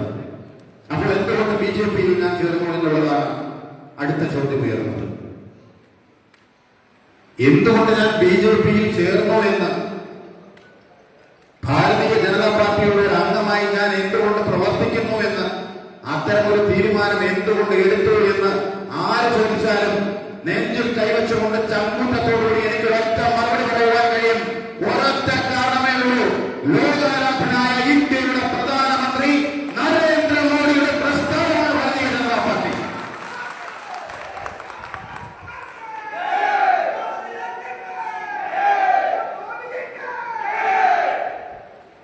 പഹൽഗാമിൽ നമ്മുടെ സഹോദരിമാരുടെ, അമ്മമാരുടെ സിന്ദൂരം മാറ്റ ഭീകരർക്ക് മാപ്പില്ല എന്ന് പ്രഖ്യാപിച്ചുകൊണ്ട് അവരുടെ ഭർത്താക്കന്മാരുടെ, സഹോദരന്മാരുടെ ചിത ഇഴഞ്ഞു തീരുന്നതിന് മുമ്പ് ഭാരത മഹാരാജ്യം ഇതിന് ശക്തമായ മറുപടി നൽകുമെന്ന് പറഞ്ഞുകൊണ്ട് പാകിസ്ഥാന്റെ മണ്ണിലേക്ക് കടന്നു കയറി പാകിസ്ഥാന്റെ സൈനിക താവളങ്ങളെ തച്ചു തകർത്ത് 3 ദിവസം കൊണ്ട് പാകിസ്ഥാനെ മാപ്പ് പ്രകടിപ്പിച്ച് ഭാരത മഹാരാജ്യത്തിന് മുന്നിൽ മുട്ടുമടപ്പിക്കുവാൻ നേതൃത്വം നൽകിയ നരേന്ദ്രമോദിജിയുടെ പാർട്ടിയാണ് ഭാരതീയ ജനതാ പാർട്ടി. പഹൽഗാമിലും ബാലാക്കോട്ടിലുമൊക്കെ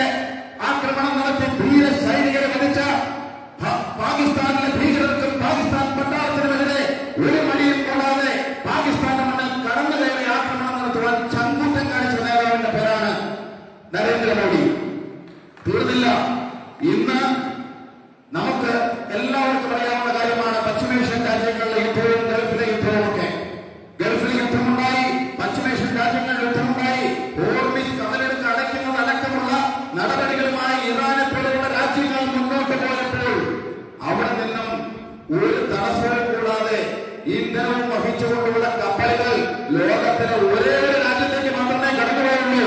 ആ രാജ്യത്തിന്റെ പേര് ഭാരതമെന്നാണ്. ആ രാജ്യം ഭരിക്കുന്നത് നരേന്ദ്രമോദി എന്ന ലോകനാഥനായ മനുഷ്യനാണ്. അദ്ദേഹത്തിനോടുള്ള ബഹുമാനം, അദ്ദേഹത്തിന്റെ ശക്തി ഭാരത മഹാരാജ്യത്തിനെ ലോകത്തിലെ ഏറ്റവും മികച്ച രാഷ്ട്രമാക്കി മാറ്റുവാനുള്ള ശ്രീ നരേന്ദ്രമോദിയുടെ പരിശ്രമങ്ങളെ ലോകരാജ്യങ്ങൾ എങ്ങനെ മതിക്കുന്നു എന്നുള്ളതിന്റെ തെളിവാണ്. ഇറാൻ യുദ്ധം ആരംഭിച്ചതിനു ശേഷം ഭാരതത്തിൽ നിന്ന് ചെറിയ രീതിയിൽ റെസ്ട്രിക്ഷൻ ഏർപ്പെടുത്തിയിട്ടുണ്ട് എന്നുള്ളതല്ലാതെ ഇന്ധന പ്രതിസന്ധി മറ്റ് രാജ്യങ്ങളെ കാണുന്നതിന് മുമ്പിൽ ഭാരത മഹാരാജ്യം അതിൽ നിന്നൊക്കെ രക്ഷപ്പെട്ട് ഭാരത മഹാരാജ്യം ശക്തമായി മുന്നോട്ട് പോകുന്നത് നരേന്ദ്രമോദിയുടെ നേതൃത്വത്തിലുള്ള അമിത്ഷായുടെ നേതൃത്വത്തിലുള്ള ഭാരതീയ ജനതാ പാർട്ടിയുടെ നേതൃത്വത്തിലുള്ള ദേശീയ ജനാധിപത്യ സഖ്യം ഇന്ത്യ ഭരിക്കുന്നത് കൊണ്ടാണ് എന്ന് എനിക്കും നിങ്ങൾക്കും നിസ്സംശയം പറയുവാൻ കഴിയാം. അപ്പോൾ ആ ഭാരതീയത രക്തത്തിലേറ്റിയ ആ ഭാരതീയത ഒരു ഭാരതീയനായിരിക്കുന്നതിൽ എല്ലാ കാലങ്ങളിലും അഭിമാനത്തോടുകൂടി ഒരു ഭാരതീയനെന്ന് പറയുവാൻ ആഗ്രഹിക്കുന്ന ഒരു ഇന്ത്യക്കാരനായ ഞാൻ നരേന്ദ്രമോദിജിയുടെ ദേശസ്നേഹത്തിന്റെ പര്യായമായ ഭാരതീയ ജനതാ പാർട്ടിയിലും സംഘപരിവാർ സംഘടനകളും അല്ലാതെ പിന്നെ ഏത് പാർട്ടിയിലാണ് ചേരേണ്ടതെന്ന് എന്നെ വിമർശിക്കുന്നവരോട് ഞാൻ ചോദിക്കുകയാണ്. വളരെ വികാരപരമായ ഒരു കാര്യം ഞാൻ നിങ്ങളോട് പറയുകയാണ്. നമ്മളൊക്കെ ജീവിതത്തിലെ ഏറ്റവും വലിയ വെല്ലുവിളികൾ നേരിടുന്ന സമയത്ത് അല്ലെങ്കിൽ ബുദ്ധിമുട്ടുകൾ നേരിടുന്ന സമയത്ത് ചില ഒറ്റപ്പെട്ടു പോയി എന്നുള്ള തോന്നലുകൾ ഉണ്ടായ സമയത്ത് നമ്മളെ ആരാണോ ചേർത്ത് പിടിക്കുന്നത്, നമുക്ക് ആരാണോ സ്നേഹം വാരിക്കോരി നൽകുന്നത്, നമുക്ക് ആരാണോ ഒരു സഹോദരനായി കൂടപ്പിറപ്പായി ധൈര്യമായി പിന്തുണയായി നമ്മളോടൊപ്പം ഉണ്ടാകുന്നത്, അവരാണ് നമ്മളുടെ യഥാർത്ഥ ബന്ധുക്കൾ എന്ന് വിശ്വസിക്കുന്ന ഒരു സാധാരണക്കാരനായ ഭാരതീയനാണ് ഞാൻ. കോൺഗ്രസ് പ്രസ്ഥാനം വിട്ട് പുറത്തേക്ക് വന്നപ്പോൾ എന്നെ ചേർത്ത് പിടിച്ചത്, എനിക്ക് ധൈര്യം പകർന്നത്, മുന്നോട്ടുള്ള പ്രയാണത്തിൽ ഞങ്ങൾ നിങ്ങളുടെ കൂടെയുണ്ട് എന്ന് പറഞ്ഞത് എന്റെ ഈ ചടയമംഗലം നിയോജക മണ്ഡലത്തിലെ ഭാരതീയ ജനതാ പാർട്ടിയുടെയും സംഘപരിവാർ സംഘടനകളുടെയും പ്രവർത്തകരാണ്, നേതാക്കന്മാരാണ്. ഒരു കാര്യം വെട്ടുകുളിക്കൂട്ടങ്ങളോട്, എന്നെ സൈബറിടങ്ങളിൽ ആക്രമിക്കുന്ന വെട്ടുകുളിക്കൂട്ടങ്ങളോട് ഒരു കാര്യം ഞാൻ പറയുന്നു. ഇത് ഈ കൺവെൻഷൻ നടക്കുന്നത് ചടയമംഗലം മഹാദേവ ക്ഷേത്രത്തിന്റെ മുമ്പിലാണ്. ഒരു കാര്യം മാത്രം ഞാൻ എല്ലാവരോടും, എന്നെ വിമർശിക്കുന്ന എല്ലാവരോടും ഞാൻ പറയുന്നു, ഈ RS അരുൺരാജ് എന്ന് പറയുന്ന ഞാൻ ഇനി എന്റെ ജീവിതാവസാനം വരെ എന്നെ ചേർത്ത് പിടിച്ച, എന്റെ ആപത്ഘട്ടത്തിൽ എനിക്ക് തണലായി മാറിയ എന്റെ ഭാരതീയ ജനതാ പാർട്ടിയിലും എന്റെ സംഘപരിവാറിനോടൊപ്പമായിരിക്കുമെന്ന് പറയുന്നതിന് യാതൊരു മടിയെടുക്കില്ല. എന്റെ നെഞ്ചിൽ കൈവച്ചുകൊണ്ട് ഞാൻ പറയുന്നു, ജീവിതാവസാനം വരെ നിങ്ങളുടെ സഹപ്രവർത്തകനായി, നിങ്ങളുടെ സഹോദരനായി, നിങ്ങളുടെ കൂട്ടുകാരനായി, നിങ്ങളോടൊപ്പം നിങ്ങളുടെ ഏത് ഘട്ടത്തിലും ഏത് പ്രതിസന്ധിയിലും RS അരുൺരാജ് ഞാൻ ഉണ്ടാകുമെന്ന് ഉറപ്പു നൽകുകയാണ്.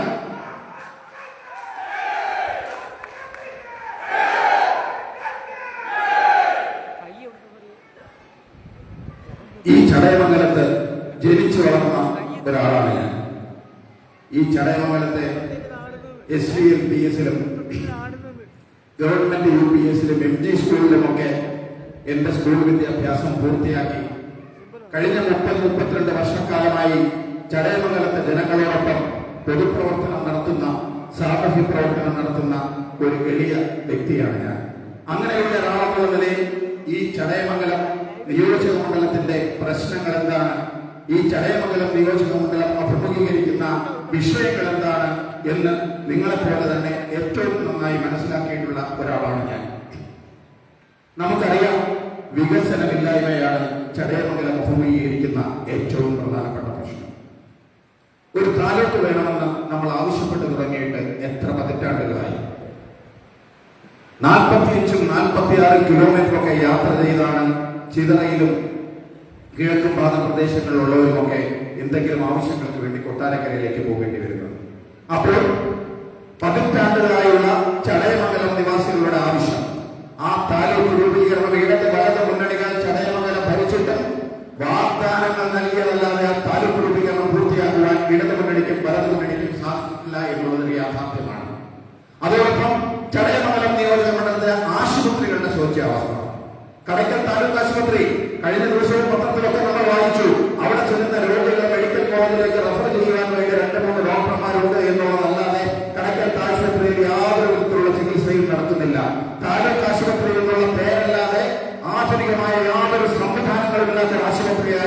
കടയ്ക്കൽ താലൂക്ക് ആശുപത്രി മാറിയിരിക്കുന്നു. നിലമേൽ, ചടയമംഗലം, വേളിനല്ലൂര്, ഇട്ടിവ, ഇളമാട് പ്രദേശങ്ങളിലുള്ള ആശുപത്രികളുടെ, സർക്കാർ ആശുപത്രികളുടെയും ഒന്നും സ്ഥിതിയും വ്യത്യസ്തമല്ല. യാതൊരു വിധത്തിലുള്ള അടിസ്ഥാന സൗകര്യങ്ങളുമില്ലാത്ത പാവപ്പെട്ട രോഗികൾക്ക് ഒരു തരത്തിലുള്ള ചികിത്സാ സഹായവും ലഭിക്കാത്ത ആശുപത്രികളായി ചടയമംഗലത്തെ ആശുപത്രികൾ മാറിയിരിക്കുന്നു. ഗ്രാമീണ റോഡുകൾ കഴിഞ്ഞ 6-7 ദിവസമായി മണ്ഡലത്തിലെ വിവിധ ഭാഗങ്ങളിൽ എല്ലാ ദിവസവും രാവിലെ മുതൽ വൈകിട്ട് വരെ നിരന്തരം യാത്ര ചെയ്യുന്ന ഒരാളെന്ന രീതിയിൽ എനിക്ക് കാണുവാൻ കഴിഞ്ഞത് തകർന്നു കിടക്കുന്ന ഗ്രാമീണ റോഡുകളാണ്. അതുപോലെ സ്റ്റേഡിയം കളിസ്ഥലങ്ങൾ ചെറുപ്പക്കാർക്കും വിദ്യാർത്ഥികൾക്കുമൊക്കെ ആരോഗ്യപരമായി അവരുടെ സ്ഥിതി മെച്ചപ്പെടുത്തുന്നതിന് കളിസ്ഥലങ്ങളിൽ അത്യന്താപേക്ഷിതമാണ്. പ്രത്യേകിച്ചും കമ്പ്യൂട്ടറും ലാപ്ടോപ്പും മൊബൈലും ഒക്കെ 24 മണിക്കൂറും ഉപയോഗിക്കുന്ന യുവതലമുറയിൽ അഡിക്റ്റ് ആയിക്കൊണ്ടിരിക്കുന്ന ഒരു സാഹചര്യത്തിൽ കളിസ്ഥലങ്ങൾ നമ്മളുടെ വ്യായാമത്തിനും നമ്മളുടെ ചിന്താശേഷിയും നമ്മുടെ ആരോഗ്യശക്തിയും വർദ്ധിപ്പിക്കുന്നതിനും അത്യന്താപേക്ഷിതമാണെന്ന് എനിക്കും നിങ്ങൾക്കും അറിയാം. പൂർത്തിയായ ഒരൊറ്റ കളിസ്ഥലമോ സ്റ്റേഡിയമോ ചടയമംഗലം നിയോജക മണ്ഡലത്തിൽ കാണുവാനുണ്ടോ? കുറെ പദ്ധതികൾക്ക് തറക്കല്ലിടും. ഈ ചടയമംഗലത്ത് മിനി സിവിൽ സ്റ്റേഷൻ സ്ഥാപിക്കുവാൻ 3-4 തവണയാണ് മന്ത്രി, അതായത് ഇവിടുത്തെ ജനപ്രതിനിധി വന്ന് തറക്കല്ലിട്ടത്. കിടത്തി ചികിത്സ ചടയമംഗലം ആശുപത്രിയിൽ, എന്റെ വീടിന് തൊട്ട് ചേർന്ന ചടയമംഗലം ആശുപത്രി, ഗവൺമെന്റ് ആശുപത്രി, ചടയമംഗലം സർക്കാർ ആശുപത്രിയിൽ 3 തവണയാണ് ഈ മന്ത്രിയായ MLA വന്ന് കിടത്തി ചികിത്സ ഉദ്ഘാടനം ചെയ്തത്. പക്ഷെ അവിടെ കിടത്തി ചികിത്സയില്ല. മിനി സിവിൽ സ്റ്റേഷൻ പ്രഖ്യാപനത്തിൽ മാത്രം ഒതുങ്ങുന്നു. അപ്പോൾ ഇതിനൊക്കെ ഒരു മാറ്റം വരണം. ചടയമംഗലത്ത് വികസനം ഉണ്ടാവണം. ചടയമംഗലത്ത് താലൂക്ക് രൂപീകരിക്കണം. ചടയമംഗലത്തെ ആശുപത്രികളുടെ സ്ഥിതി മെച്ചപ്പെടുത്തണം. ചടയമംഗലത്തെ തകർന്നു കിടക്കുന്ന റോഡുകൾ പുനരുദ്ധരിക്കണം. ചടയമംഗലത്ത് മിനി സിവിൽ സ്റ്റേഷൻ ഉണ്ടാകണം. ആ കടക്കിലുള്ള കോടതിക്ക് സ്വന്തമായി കെട്ടിട സമുച്ചയം നിർമ്മിക്കണം. നമ്മുടെ സ്വന്തം പദ്ധതിയായ ജലായുപാറ ടൂറിസം പദ്ധതി, ആ പദ്ധതി ആരംഭിച്ചൊരു ഘട്ടമെത്തിക്കഴിഞ്ഞതിനു ശേഷം ചടയമംഗലത്തെ ജനങ്ങൾക്ക് പോലും പ്രയോജനമില്ലാത്തൊരു പദ്ധതിയായി മാറിയിരിക്കുന്നു. ആ പദ്ധതിയെ ലോക ടൂറിസം ഭൂപടത്തിൽ സ്ഥാനം നേടിക്കൊടുക്കത്തക്ക രീതിയിൽ പൊന്മുടി ടൂറിസം പദ്ധതിയും വർക്കല ടൂറിസം പദ്ധതിയും തെന്മല എക്കോ ടൂറിസം പദ്ധതിയുമായി ബന്ധപ്പെട്ട് ഒരു ടൂറിസം കോറിഡോർ നമ്മുടെ ഈ നാട്ടിലുണ്ടാകണം. സമസ്ത മേഖലയിലും ചടയമംഗലത്ത് വികസനം ഉണ്ടാവണം. ചടയമംഗലത്ത് വികസനം ഉണ്ടാവണമെങ്കിൽ ചടയമംഗലത്ത് വേണ്ടത് ചടയമംഗലത്തെ അറിയുന്ന, ചടയമംഗലത്തെ ജനങ്ങളെ അറിയുന്ന, ചടയമംഗലത്തെ ജനങ്ങളുടെ ആവശ്യങ്ങൾ അറിയുന്ന, ചടയമംഗലത്തെ ജനങ്ങളുടെ വികാരങ്ങൾ അറിയുന്ന ഒരു ജനപ്രതിനിധി ചടയമംഗലത്ത് നിന്നുണ്ടായാൽ മാത്രമേ ചടയമംഗലത്ത് വികസനം ഉണ്ടാകുകയുള്ളൂ എന്ന് എനിക്കും നിങ്ങൾക്കും പകൽ പോലെ വ്യക്തമായ ഒരു കാര്യമാണ്. കഴിഞ്ഞ 5 വർഷക്കാലമായി ചടയമംഗലത്ത് ഒരു ജനപ്രതിനിധി ഉണ്ടായിരുന്നു. മന്ത്രിയായിരുന്ന ജനപ്രതിനിധിയാണ്. ചടയമംഗലത്ത് ഒട്ടനവധി വികസന പ്രവർത്തനങ്ങൾ കൊണ്ടുവരുവാൻ എല്ലാ രീതിയിലുമുള്ള അധികാരം ഉണ്ടായിരുന്ന ഒരു വ്യക്തി. പക്ഷേ ചടയമംഗലത്തെ ഒരു പ്രദേശങ്ങളിലും കഴിഞ്ഞ 4.25 വർഷക്കാലം ഒരു ജനപ്രതിനിധിയുടെ സേവനം ഉണ്ടായില്ല. തെരഞ്ഞെടുപ്പ് പ്രഖ്യാപിക്കുവാൻ പോകുന്ന ഘട്ടത്തിൽ മാത്രമാണ് ആ ജനപ്രതിനിധി പേരിന് വേണ്ടി ചടയമംഗലം നിയോജക മണ്ഡലത്തിന്റെ വിവിധ സ്ഥലങ്ങളിൽ പ്രത്യക്ഷപ്പെട്ടത്.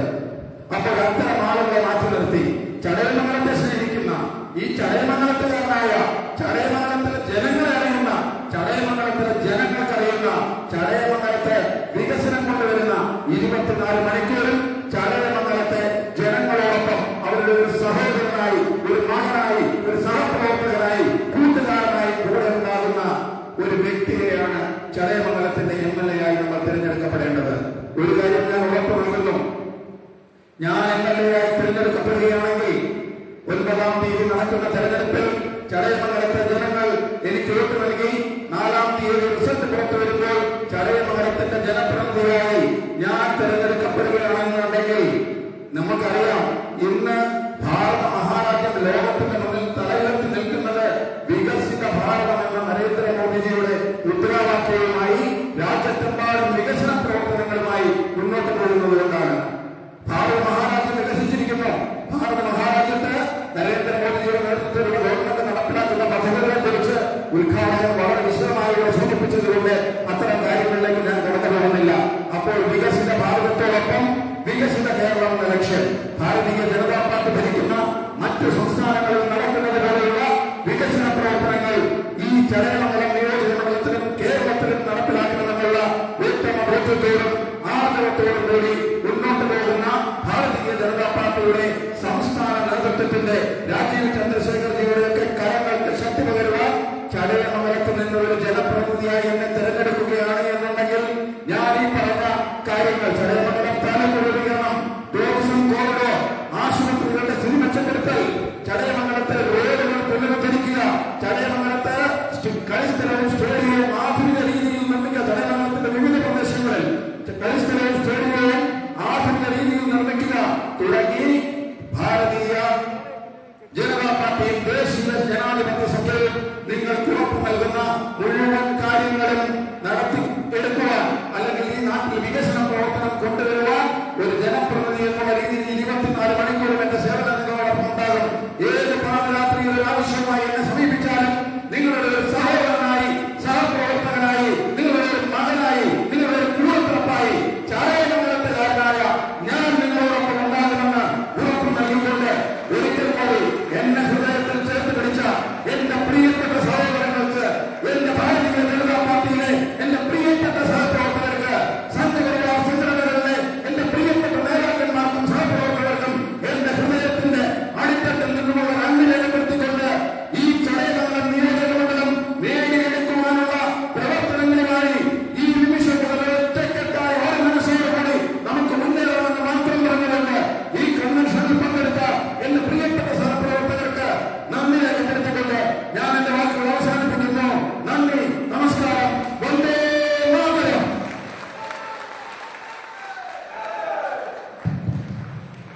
അടുത്തതായി നമ്മുടെ ഫുൾ ടൈമറായിട്ടുള്ള ഗോപാലകൃഷ്ണ സർവാജിയെ 2 വാക്ക് നമ്മളോട് സംസാരിക്കുന്നതിന് വേണ്ടി ക്ഷണിക്കുകയാണ്.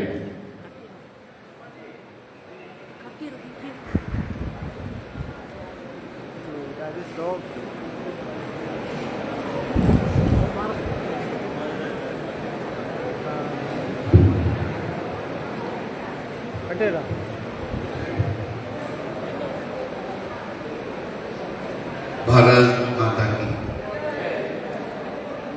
भारत माता की, भारत माता की. After a wonderful and powerful speech by our Assembly, Chadayamangalam Assembly BJP candidate, I speak only few. It's not speaking. I beg my Bharatiya Janata party बंधुगणों से कुछ मांगना चाहता हूँ. तो with the folded hands, I think all of here our कार्यकर्ता only, right? Yeah. मंच पे उपस्थित सभी वरिष्ठ नेता और सभी का नाम लेने से पहले मेरा स्पीच खत्म हो जाता. तो especially I thank 2 people. One is Suman Chada, Suresh. These people are carrying this Chadayamangalam Assembly in both shoulders. And the entire team is working very effectively. From the Mandal Presidents, Mandal General Secretaries, Jilla Secretaries, everybody is doing a wonderful job. मैं वेलिनल्लूर, इलमाडूर, चडायमंगलम, निलवेल, इटिवा, Chittara, कुम्मल, अलैमा, कड़क्कल, all these 9 panchayats went and almost met 40 Shakti Kendra Pramukhs, all almost like very charged. And we have a target of 204 assembly seats. Somewhere we are, because of the Muslim population is so high, somewhere little bit we are down. But my heart says, if we commit ourselves today, we pledge ourselves today, I, in my booth, go to my neighbor, request, plead, vote for Bharatiya Janata Party, NDA, RS Arun राज के लिए vote मांगने से ही vote आता है. Yes or no? So I request everyone, when you go back to your home, We have only few days. ये कुछ समय, at least per day 2 hours. In your birth, you are the body, you are the Amit Shah, and you are the Arun Raj representative there. Ask with confidence. डरने का नहीं है, वो डरने का वो दिन गया, ठीक है? मैं कम्युनिस्ट हूँ, मैं डर रहा हूँ, मैं कांग्रेसवादी हूँ, नहीं अभी वो नहीं है। सीना ठोक के बोलने का मैं भारतीय जनता पार्टी कार्यकर्ता हूँ, सेंट्रल में हमारा पावर है, ठीक है? और केरल में भी आने वाला है, केरल में भी आने वाला है। सो ये उत्साह के साथ मेरा वाणी में बंद कर देता हूँ। भारत माता की, भारत माता की, भारत माता की। धन्यवाद।